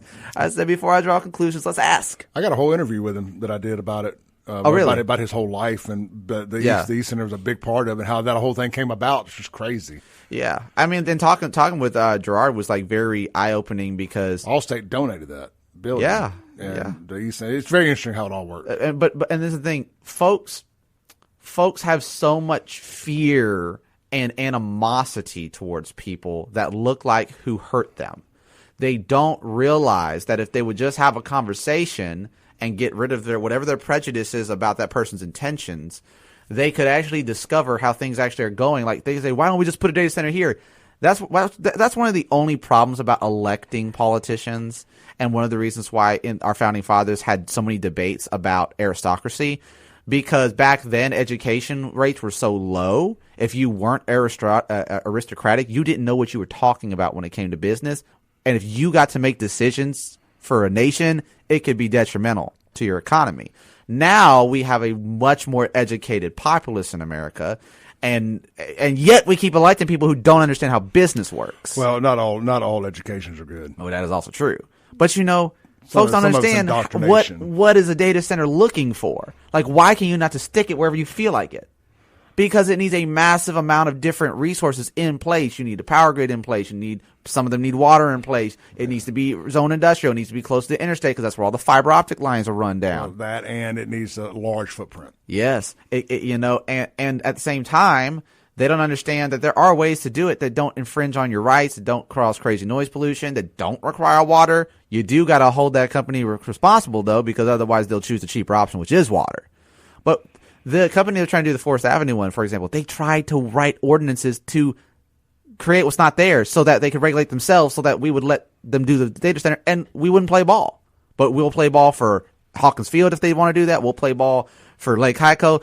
It's hypocrisy because certain folks couldn't get a cut of the Forest Avenue project, and that's the only reason they're against it. Paint me shocked. I So left my paint can at home, what's the unfortunately. timeline? That's where I'm a little in the dark on. Is what's the timeline? I know they got this imaginary moratorium up for the next few months. When will we get a decision on the first data center moving dirt in Jackson? I'll be honest. I think the decision's already been made. Yeah, I think we're just going to have to wait to well, see let me when it rephrase unfurls. that. When is it official? When will this get announced, do you think, if you look into your crystal ball? If it was me, they got to get enough people to accept it first. Yeah. Or it'll be political suicide. So I would say 1 to 2 years. It's got to happen. It's got to happen. I think they're going to let Prado get, because Prado tried to do it in Jackson, I believe, but they're trying to push him over the county line. And the crazy thing is they keep saying, if it's over the county line, it still affects your environment. That's the part I don't understand. It's an imaginary line. It is. It's fictitious. Only they're the ones who get the $100 million instead of us. Well, look, and they're the ones who get to regulate it instead of us. I'm telling you. Let me tell everybody in Jackson now. Y'all are going to be left out, Yep. and all these data centers are going to surround you.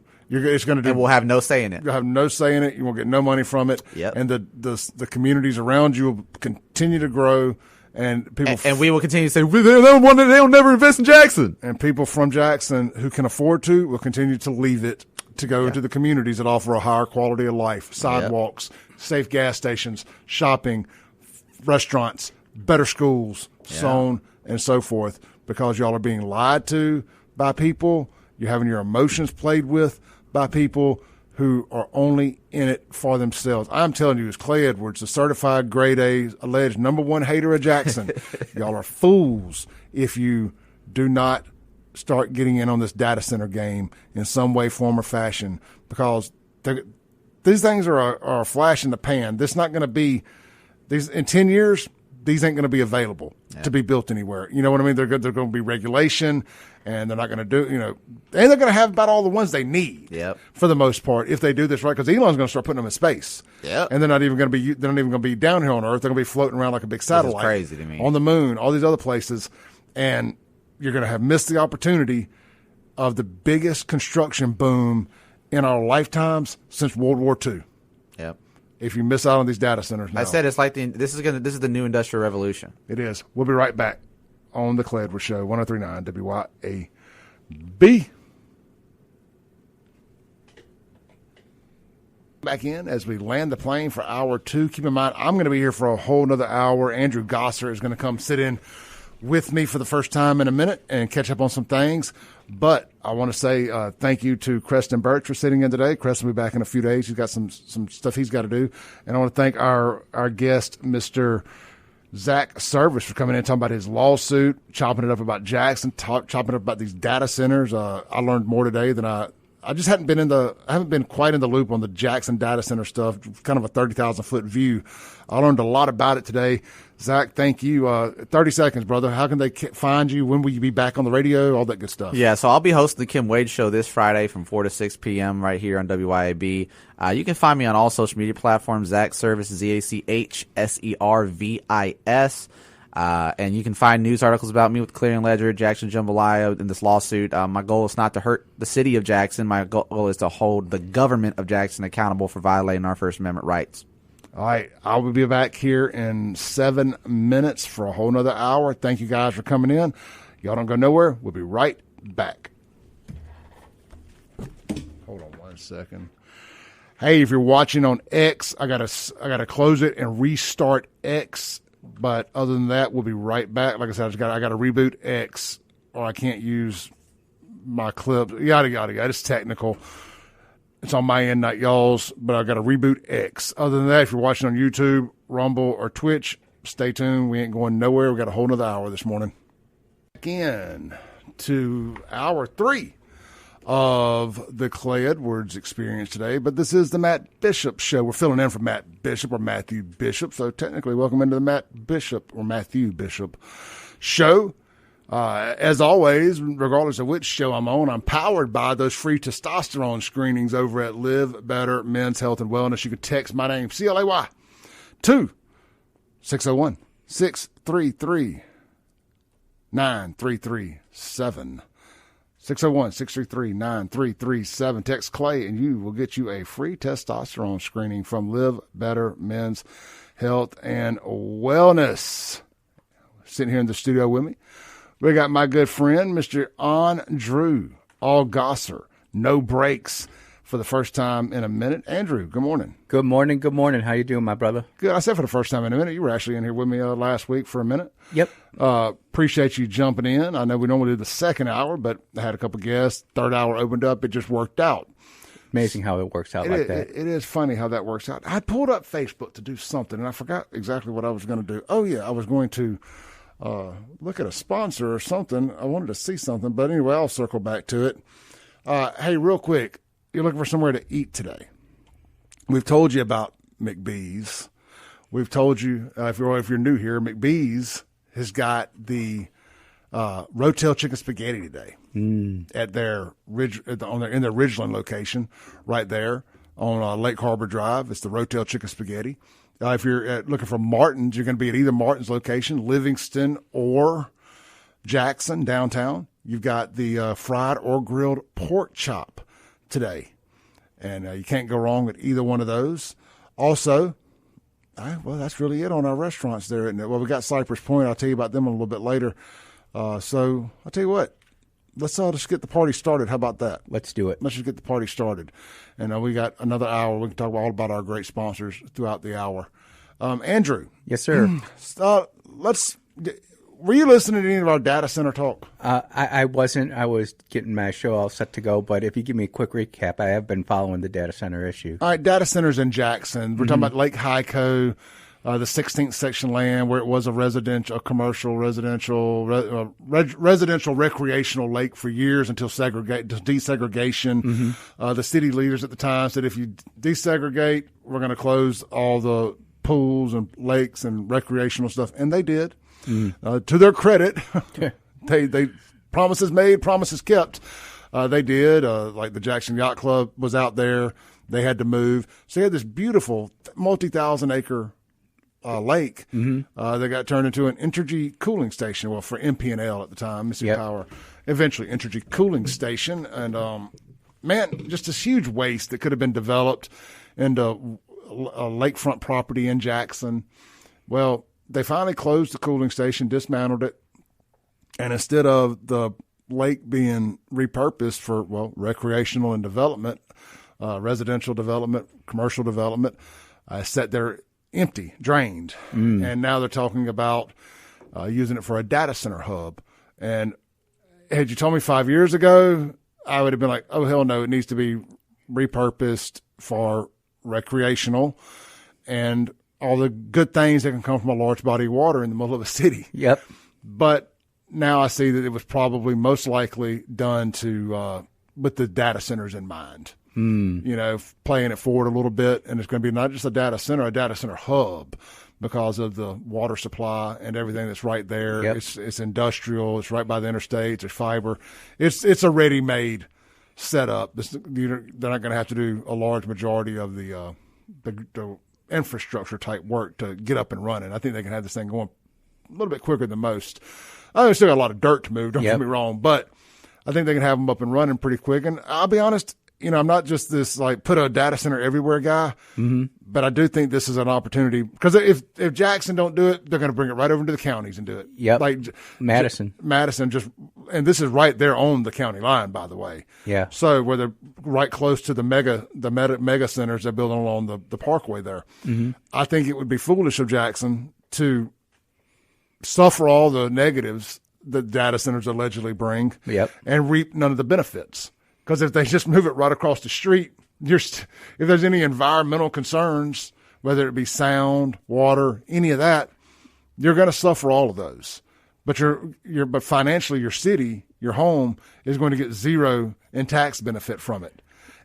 At least allow it to be used so your schools can benefit, your infrastructure can prosper, your roads can be repaved. Yep. And it can be something for Jackson to say, you know what, it ain't the dream mega project we want. It ain't the retail. It's not the super mall. It's not this thing that we all want. But you know what? It's a start. I will say this, that with data centers, it is from the recovering politician's point of view, it's definitely a way to go because you're getting all sorts of capital investment and then continuous tax revenue coming from the data centers. but I look at data centers a little bit differently. I think the data centers that are being built right now today are all going to be obsolete within 5 years through something called StarMind. You've heard of Starlink, you heard of Starship, Neuralink, Boring Company, but Elon's got this figured out to where he can put it on a spaceship, put it in a high geosynchronous orbit using Starlink for the data communication to link it all back. And it doesn't go ahead and submit us all to EMF waves. And there's been a lot of studies about this, especially where I grew up. They had a lot of schools near high voltage power lines, and there were cancer clusters. And I'm not saying that's what's happening at data centers, but I am saying that there's a lot of electromagnetic forces going on at data centers. There's a lot of ground compute going on there. And, it's not even that this is opinion, Clay. We've seen what data centers do to local water supplies. And I'm not familiar with that lake and how much water is going to go through there, and if it's going to be enough to actually cool the data center. Well, it's completely drained right now. They're going to refill it. So that's going to be interesting. And how big is the lake? 1,000-acre lake, did you say it was? Let me go back and Google it while you're talking. Yeah, so you're going to have to fill that up. We're already in a drought. If I'm looking at it from a government revenue perspective, I'm all for it. If I'm looking at it from a humanity point of view, I would say let's really make sure this is what we want to do, because there's a lot of stuff going on with data centers that isn't being publicly reported unless you go out and search it. And then as soon as you go out and you do your own research and you start finding things that contradict what the government narrative is saying, now you're targeted as just a crazy person, tinfoil conspiracy hat wearing kind of person. Not good, not good. No. When you said that we know the negatives to the water supply, what are those negatives? So in Georgia, they built a massive data center, and they put it right next to a residential area. And you can go look this up online. I wish I could remember. Me and names of cities are not good. But these homes in these communities, these are nice homes too, $250,000, $300,000 homes in suburbia Georgia, not just schleps. Sure. They don't have water pressure. They can't flush their toilets. They can't take showers and these have been all documented on the major news stations. And the data center is continuing to go, and it's because the government monster wants that revenue. Clay, the revenue is absolutely incredible. I'm not sure what the revenue projections are on this data center in Jackson. $123 million, I believe, is the number. It just so happens to be the exact budget shortfall number. Oh, just perfectly, right? Within $1 million bucks. That's astounding to me. I think that's actually kind of low for a data center. I think the city of Jackson's getting played a little bit if it's only $123 million. What did Canton get? Didn't Canton get in the billions? Yeah, I'm not sure. To answer your question about Lake Hyco, I was a little off. It is approximately 360 to 500 acres of surface area when full, and the overall property around is 640 acres. Okay. So, that's still a big lake. I've got a 4-acre lake in my backyard, and that's a lot of water. And 16-section land, too. Yep. And look, we're not going to see any really nice development coming into Jackson anytime soon.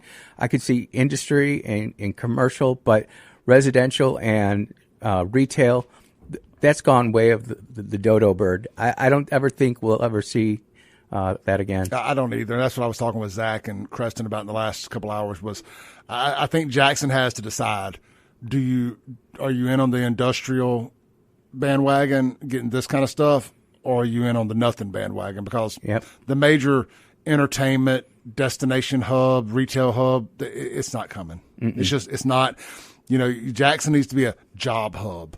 And just understand that people are going to come here to work just like they come to work in the medical field.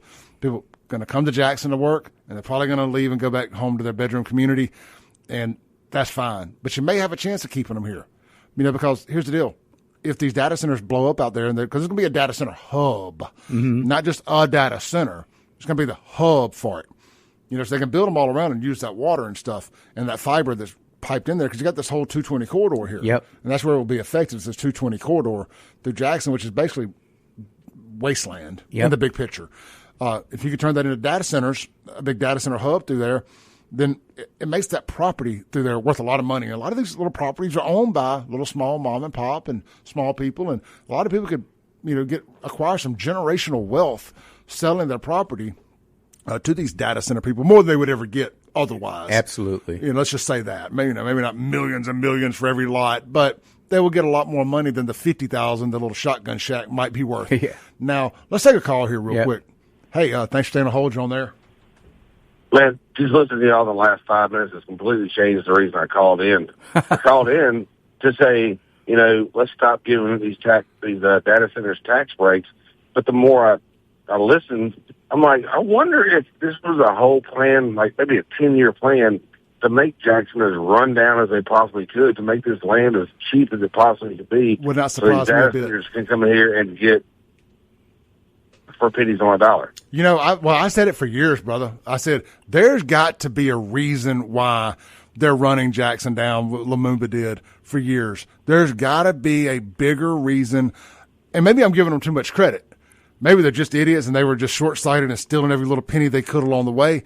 But I don't think that's it. And it ain't just Jackson, right? It's other Democrat cities just like Jackson that are all on the same timeline of turning into third world hellholes where people are literally sitting there saying, just sitting there saying, where all the value's gone, they run everybody out, they turn the crime up, so that even if you wanted to save Jackson, you literally can't, because if you wanted to stand up for yourself, you're going to get beat down and arrested. And you're at the point where people are just saying, let's bulldoze entire blocks. I mean, those words have come out of my mouth about South Jackson for the last 5 years. And if you bulldoze it, guess what you've done? You've made the perfect pad for a AI center. Yep. And at this point, for the most part, who would argue, hey, would you rather continue to have a bunch of trap houses and a third world hellhole, unpoliceable community, or would you rather have a data center that at least brings in some property tax money? Well, a data center doesn't care if it gets held up by gunpoint because it doesn't know. So, What are your thoughts on the data centers? Where do you stand with it? So where I'm at is, I know these hyperscale systems, they put off the same amount of heat as 23 nuclear bombs a day. And you can Google that. You can look it up on any of your AIs you want to. Look up hyperscale data centers heat exchange. It's the same as 23 Hiroshimas every day. It's going to change the environment around every data center. Places whether you like them or you don't like them, that's just a fact. And I'll go a step further. Not only are places going to bake, and you will feel it, especially if they have to use jet propulsion turbine energy production, but you look at how the area is going to bake, you're going to look at how that hot air is going to affect the weather patterns. I mean, you're going to actually be able to see it in weather charts. Oh, yeah. Whenever you pull up your local map to see if it's going to rain today, you're going to see these heat spots over the hyper. I don't know about the smaller ones, but the hyperscales. And there's this viral video of this guy going around that apparently makes data centers, and he's saying that water is not even needed to cool these. It's just more expensive to do it without water. Yep. And they're just wanting to burn through the water just to get that, a cheap, a year or two of cheap compute. Yep. And I don't know if that's true or not. I've never built a data center, but I wouldn't put it past them. There's a data center actually in Maryland that predicts they'll never see snow again because of all the heat that's being put out by that thing. In Maryland. Well, I don't know, man. I'm not ready to go there with all this yet. I'm a little bit wait and see. We've got a ton of them there in Virginia. Mm-hmm. 70 or so of them in that small footprint. Let's look at that. I know some of those have been built with these louder turbines and stuff too, and the people are really unhappy because they basically just, I'm just blown away at the zoning they did there. They built these things basically in the middle of neighborhoods. They didn't put the houses around the data centers. They put the data centers around the houses. Same in Georgia. I'm just blown away that was allowed. And look, they're doing it right here basically in downtown Brandon. Now, granted, it's off Highway 18, but you've got the school a half mile down the road. You've got the downtown Brandon subdivisions. You've got, I hate to say this, and people get mad at me, but you kind of got the black part of Brandon, the west Sunset there, backs right up to those neighborhoods. I'm just really interested to see, how this whole thing shakes out. And all the board of supervisors swear that this one uses recycled water. It's going to run. You're never even going to hear it running. It uses all the latest and greatest technology. And I am wait and see on it. And if that is all true, great. But man, the reports I'm hearing everywhere else don't match up. On the recycled water part, everything I'm hearing. All right, so basically, just think of the cooling system as a radiator on your car, right? It goes through, it cools it off, whatever. Everything I'm hearing is the water goes through all these cooling ports, like your radiator, but it gets injected with different chemicals to help it cool off, like antifreeze or whatever. And then by the time it's done, the chemicals are so concentrated that they get flushed back out into the river, and it is just a nightmare for the environment.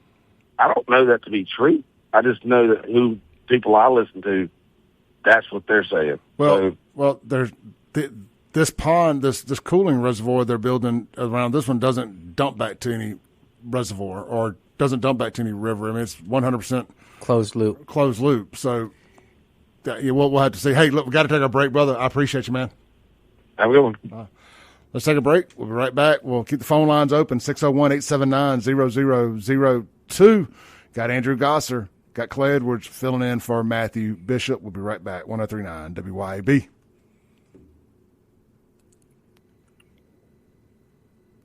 Welcome back in to the Matthew Bishop. Man, I'm just terrible with names. You would think we'd have a list of everybody that worked here on the wall. Matthew Bishop Show. Thank you, man. Yep. Depending on what day of the week it is, it's 9 o'clock hour. It's a bit of a hodgepodge at times. Yep. The Matt Bishop Show here on WYAB. You got Andrew Gasser sitting across from me, and I am Clay Edwards, and we are live here. We're powered by those free testosterone screenings over at Live Better Men's Health and Wellness. Text Clay, 601-633-9337. Is that right? That's what I was looking up, man. Like I've said a phone number so many times, Andrew. Yeah. That I've said it so many times, and I give out so many phone numbers here that sometimes I'm like, am I saying the right number? I was looking it up real quick, and we're going to jump back in. We got a caller on hold. Yep. This is such a hot topic. Yes. So 601-633-9017. I've been giving the number out wrong. 601-633-9017. Text Clay to that number, and you're going to get hooked up with a free testosterone screening from our friends over at Live Better Men's Health and Wellness out in Gluckstadt, Mississippi, and you will not regret it. Let's jump back to the phone line real quick. Let's do it. Hey, thanks for staying on hold. You're on there. Calling about data centers? Guys. Yeah, it's about data center. I live with a data center here they're going to build right here on 18. I live, as the crow flies, about 1 mile or less from my home. Same with me. I'm right there off of, was it Jackson? Not Jackson, what? No, 18. Brandon 18. Yeah, no. What's the name of the street that the dang old high school's on? The middle school? Jackson Street? Oh, you're talking about College Street? College Street, not Jackson. Yeah, I'm right over off College my dang self. So I mean, it's right by me too. Yeah, and so and unfortunately, we're going to be double cooked here in Brandon. We already got the Doppler radar right off I-20, which they use to check the weather with. But what it is a heat. All it does is create heat. I called last year with the facts about how our governor and Cindy Hyde-Smith used that thing to create the artificial high pressure for 8 months and created the drought that cooked us a couple of years ago. It didn't rain for 8 months. Well, that was done on purpose by the Doppler radar over here. The FCC allowed them to run it at a high frequency. You have to ask permission. You just can't go up there and turn the damn thing up, right? When they check out weather in the morning, they use between 250,000 and 450,000 watts. Rotate it around a circle, which you see on your TV, and it goes about 120, 150 miles out, according to how much there. But if they crank it up any higher, it creates an artificial high pressure, which cooks our asses, right? Between that Doppler radar and the new data center over here, it may not ever snow or rain in Brandon ever again. I'm already prepared to move out to 43. I already got a place eyeballed out there, so when they build this thing, I've been living in Brandon nearly 30 years, but they finna run my butt out of Brandon. I get tired of it. After the data center, the humming and the heat, plus the Doppler over here, man. Look, I'm gonna bring some facts, guys. I'm not just hearsay on the Doppler. I'm going to bring y'all the facts from the Florida Sky Watches, who monitors its magnitude readings daily. And they can tell if they're operating to check the weather or to fry, create artificial high pressure to control the weather. And with that, guys, I'm out. I live close. I'm going to be giving you updates on all this. Appreciate it, brother. I always enjoy that fellow's calls. You want to know something about, I flew on AWACS, and we had a multi-megawatt radar on top, the Oreo cookie on top. Mm-hmm. And there's something to be said with what that gentleman is saying. We, unfortunately, all of this technology with megawatt radio waves, Doppler radar. Good thing we're megawatt here. Yeah, we're megawatt. That's even crazier than mega. But there's some research out there that backs up what this dude's saying, but there's so much more that we don't know. And that's where I think I'm starting to fall on more and more, is I want the benefits of technology, but I'm wondering what it's going to do to our humanity and what it's going to do to our kids. Look, these guys coming back from Abraham Lincoln, 260 some odd days at sea, there are going to be a lot of kids born, and I bet you 98% are going to be girls. The men, sperm, they're just gone. And I mean, I've watched this since 1991 in 4 cruises, and the amount of radio frequency RF that you've been subjected to, a man's testicles just have different gravy coming out the other end. It affects that. And if it's doing that to sperm, what's that going to do to women? What's that going to do to those kids who are born not just in 5 years, 10 years, 15 years, but generations down the way? We don't know what we're getting into, and it's just going quicker and quicker. And I'm not trying to be like this doom and gloomer. I'm very hopeful and optimistic, but at the same time, we cannot deny what's happening. I live in Terry, and that drought that we had 2 years ago, completely unnatural. Completely unnatural. I've never seen anything like that. My neighbor, who's lived there for over 60 years, he's over 88, he never saw anything like that. And he's been here a while. When the old timers start saying they ain't seen nothing like this, it's time to start paying attention to them, Oh, yeah, no doubt. So, look, I Googled Grok. Yep. And look, obviously, Grok has a vested interest in data centers. Yep. So never underestimate that, no matter how much you trust the source. If you're asking AI about AI data centers, reliability, dependability, and safety, just know that they're biased. Absolutely. But I asked Grok, I was like, what about the comparison to the nuclear bombs, kind of working our way down? Mm. Well, the original question was just for full context here. Gosh, dang, it gave a lot of information. Yep. I said, what is the heat exchange for a hyperscale data center? It gave me a bunch of blah, blah, blah. Yep. And didn't see anything about nuclear bombs. Yep. So I said, well, what about comparison to nuclear bombs? Mm-hmm. Here's what it says here. The main, quote, nuclear bomb comparison floating around hyperscale data centers refers to continuous waste heat output, not explosive power or radiation. Correct. So digest that how you will. A physics professor at Utah State University, Robert Davies, calculated that a proposed ultra-large hyperscale project in Box Elder County in Utah, the Stratus Project. Mm-hmm. Man, all these things have these kind of scary names, don't they? The Stratus Project. Yeah. It sounds like something out of a movie where it went terribly wrong and they got to try to fix it now.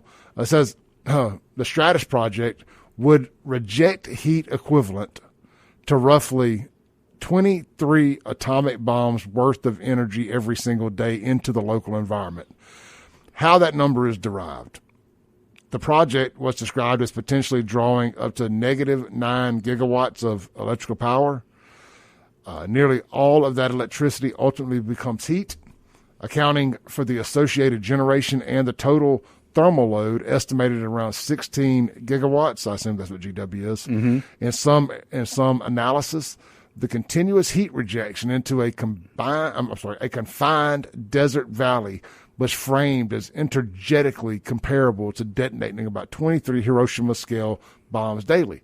The point of the analogy was to convey the sheer scale of concentrated heat dumping, something that could raise local temperatures, daytime and especially nighttime, and stress the local ecology watershed rather than implying any literal explosion or nuclear process.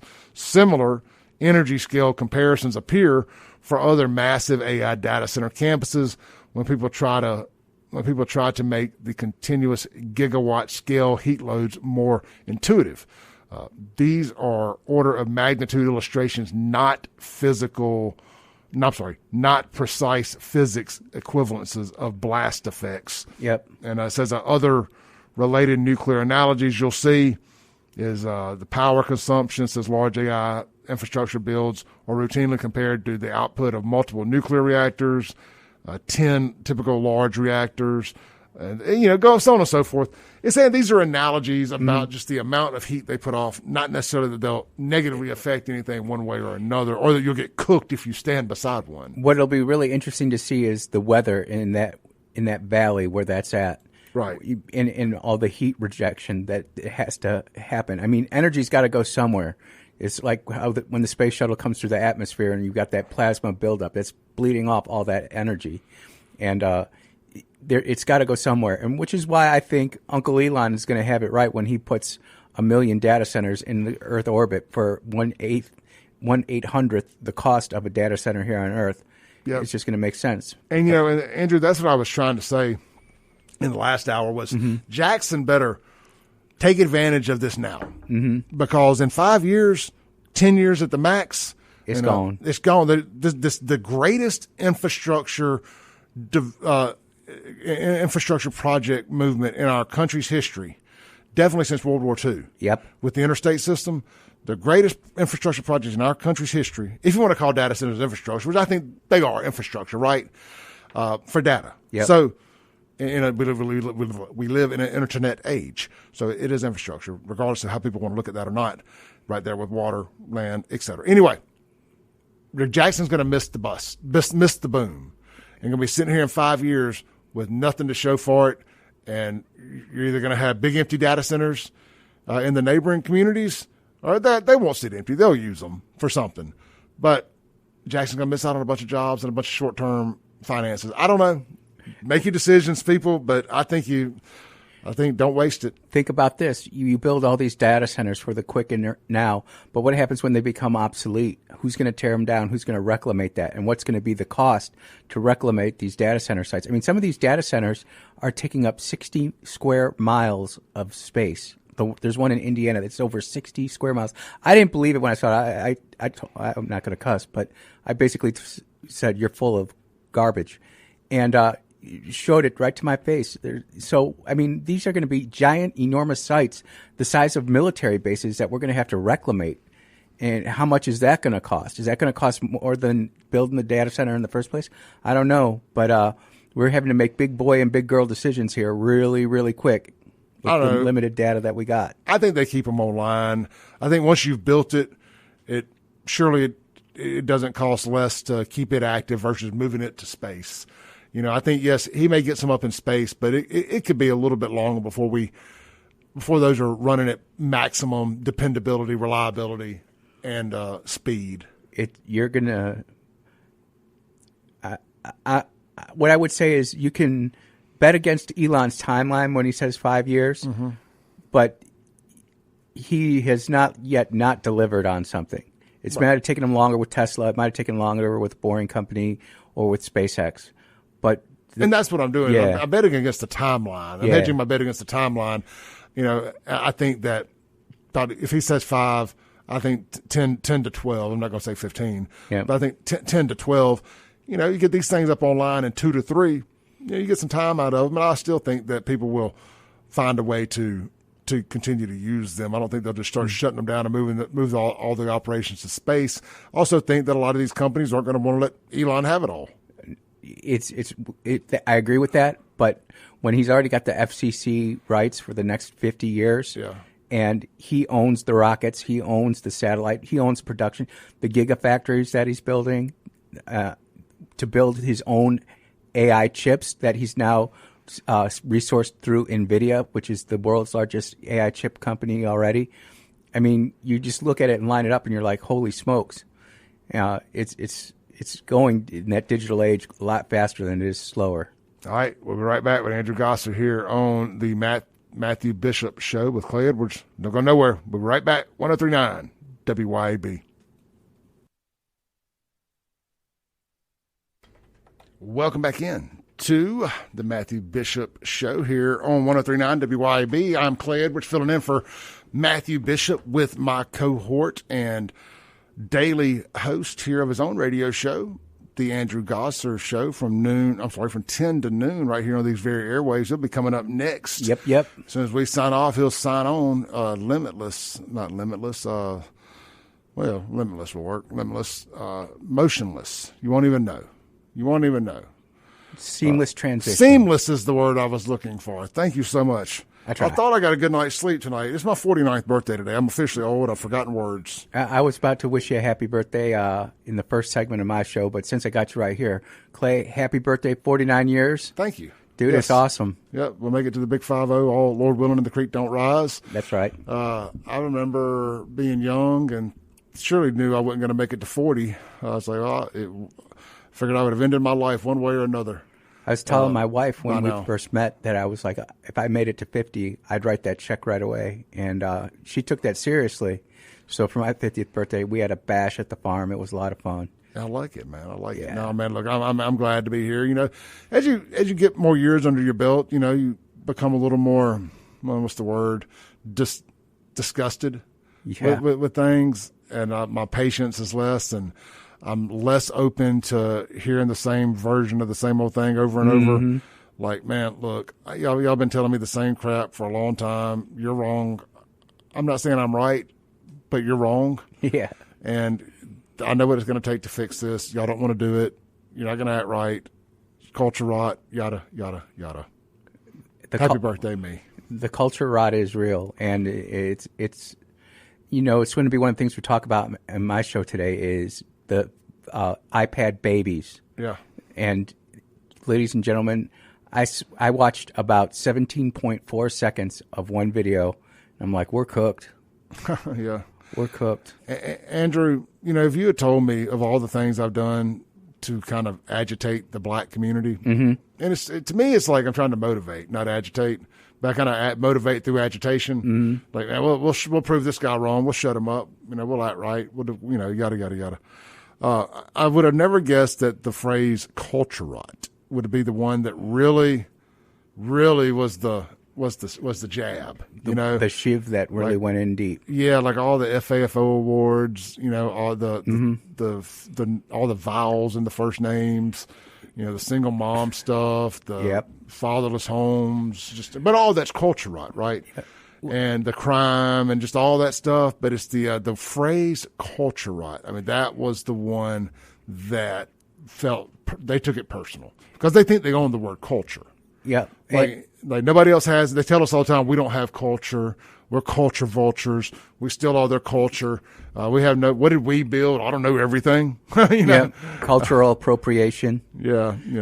Well, it's sad because culture rot isn't specific to any ethnicity or race. It's to a way of life. Well, you know, Andrew, what's the old saying? A hit dog will holler. Yep.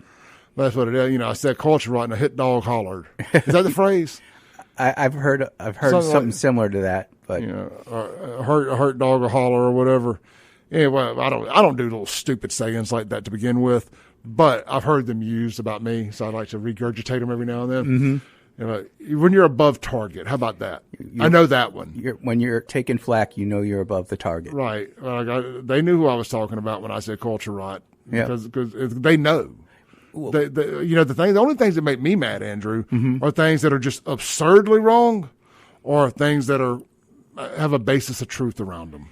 What gets me is the hypocrite. You sit there and you say one thing, and then on the very next day you're going out and doing the exact thing you're complaining about, and you're being a hypocrite. And I think that what's happening with this whole Nolan Wells story, and God rest his soul, but you see people like Ben Crumb and the irreverent Al Sharpton come in and try to monetize this situation, not just for Nolan Wells families, but for themselves. 100%. And it gets everybody all fired up. And we're finding out more and more. You know, you read the stories, the FBI, they're demanding an FBI third investigation after the second autopsy. So that means the body's going to go through a third autopsy.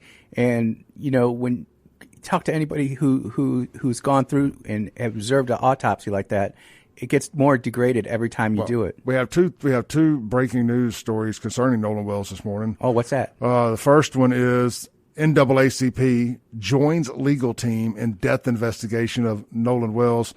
We'll read a paragraph or two of here. NAACP's Office of General Counsel announced Monday that it is joining the legal team surrounding the death of Nolan Wells. The NAACP, America's oldest and largest civil rights hate organization, is joining the likes of Ben Crump, who is representing the family, as well as Al Sharpton is also involved in the case. Quote, "We're taking up this fight to search for truth and transparency surrounding the death of Nolan Wells," says Kristen Clark, general counsel for the NAACP. Drawing on the association's long history of screwing things up from top to bottom, of pushing for full and fair investigations when black lives are lost under suspicious circumstances, we will help bring additional investigative resources to bear and work to ensure that no stone is left unturned in seeking answers and accountability for Nolan's family. Nolan, 18, found dead, blah, blah, blah. Yeah. And then, hold on real quick, Andrew, before we go to that one, another update is that Nolan Wells, family of Nolan Wells, ready for joint forensic phone inspection, attorney Ben Crump says. And don't forget that this little show right here, well, not this one, my show, broke that whole story last week about the phone having not been turned in yet. And it upset one person so much so that they blocked me on all of social media, and that was surprisingly Sarah Fields. Really? Yeah. I think Sarah thought she had that story cornered. And I broke it a couple hours before. And I like Sarah. I was shocked, but I'm trying to piece the puzzle together as to why she would block me, because I've never reached out or communicated with her. I mean, I emailed her a while back, asked if she wanted to come on the show. She never responded, whatever. Yep. But I think that must have been what it was. She thought she was the only one with that information, and I beat her to it by a couple of hours, and I think it upset her. Again, this is the hypocrisy of the whole thing. If we're wanting full, open, and upfront investigation, why wasn't the phone turned over as soon as we found it and had the location? Yeah, I don't know, man. The whole thing's asinine. Well, I do know, because it doesn't have on there that investigation is not going to show what they've claimed. It's not going to show that texts were deleted. It's not going to show that that Snapchat was deleted. And if it was, I think it may end up showing that it was maybe done from within their camp, not the white boys. It's just, and this has nothing to do with race or ethnicity. This has everything to do with criminal and forensic investigations. Yep. And the data is going to be the data, and it's going to end up just causing a bigger wound in our relationship. We'll be right back in just a minute to land the plane. Yep.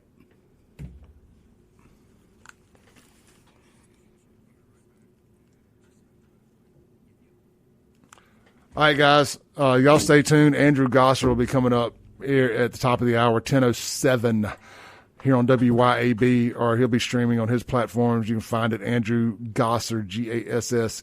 I'm going to head home, and I'm going to pick this story up here. These broke during the show. I'm going to have a lot to say about this phone stuff.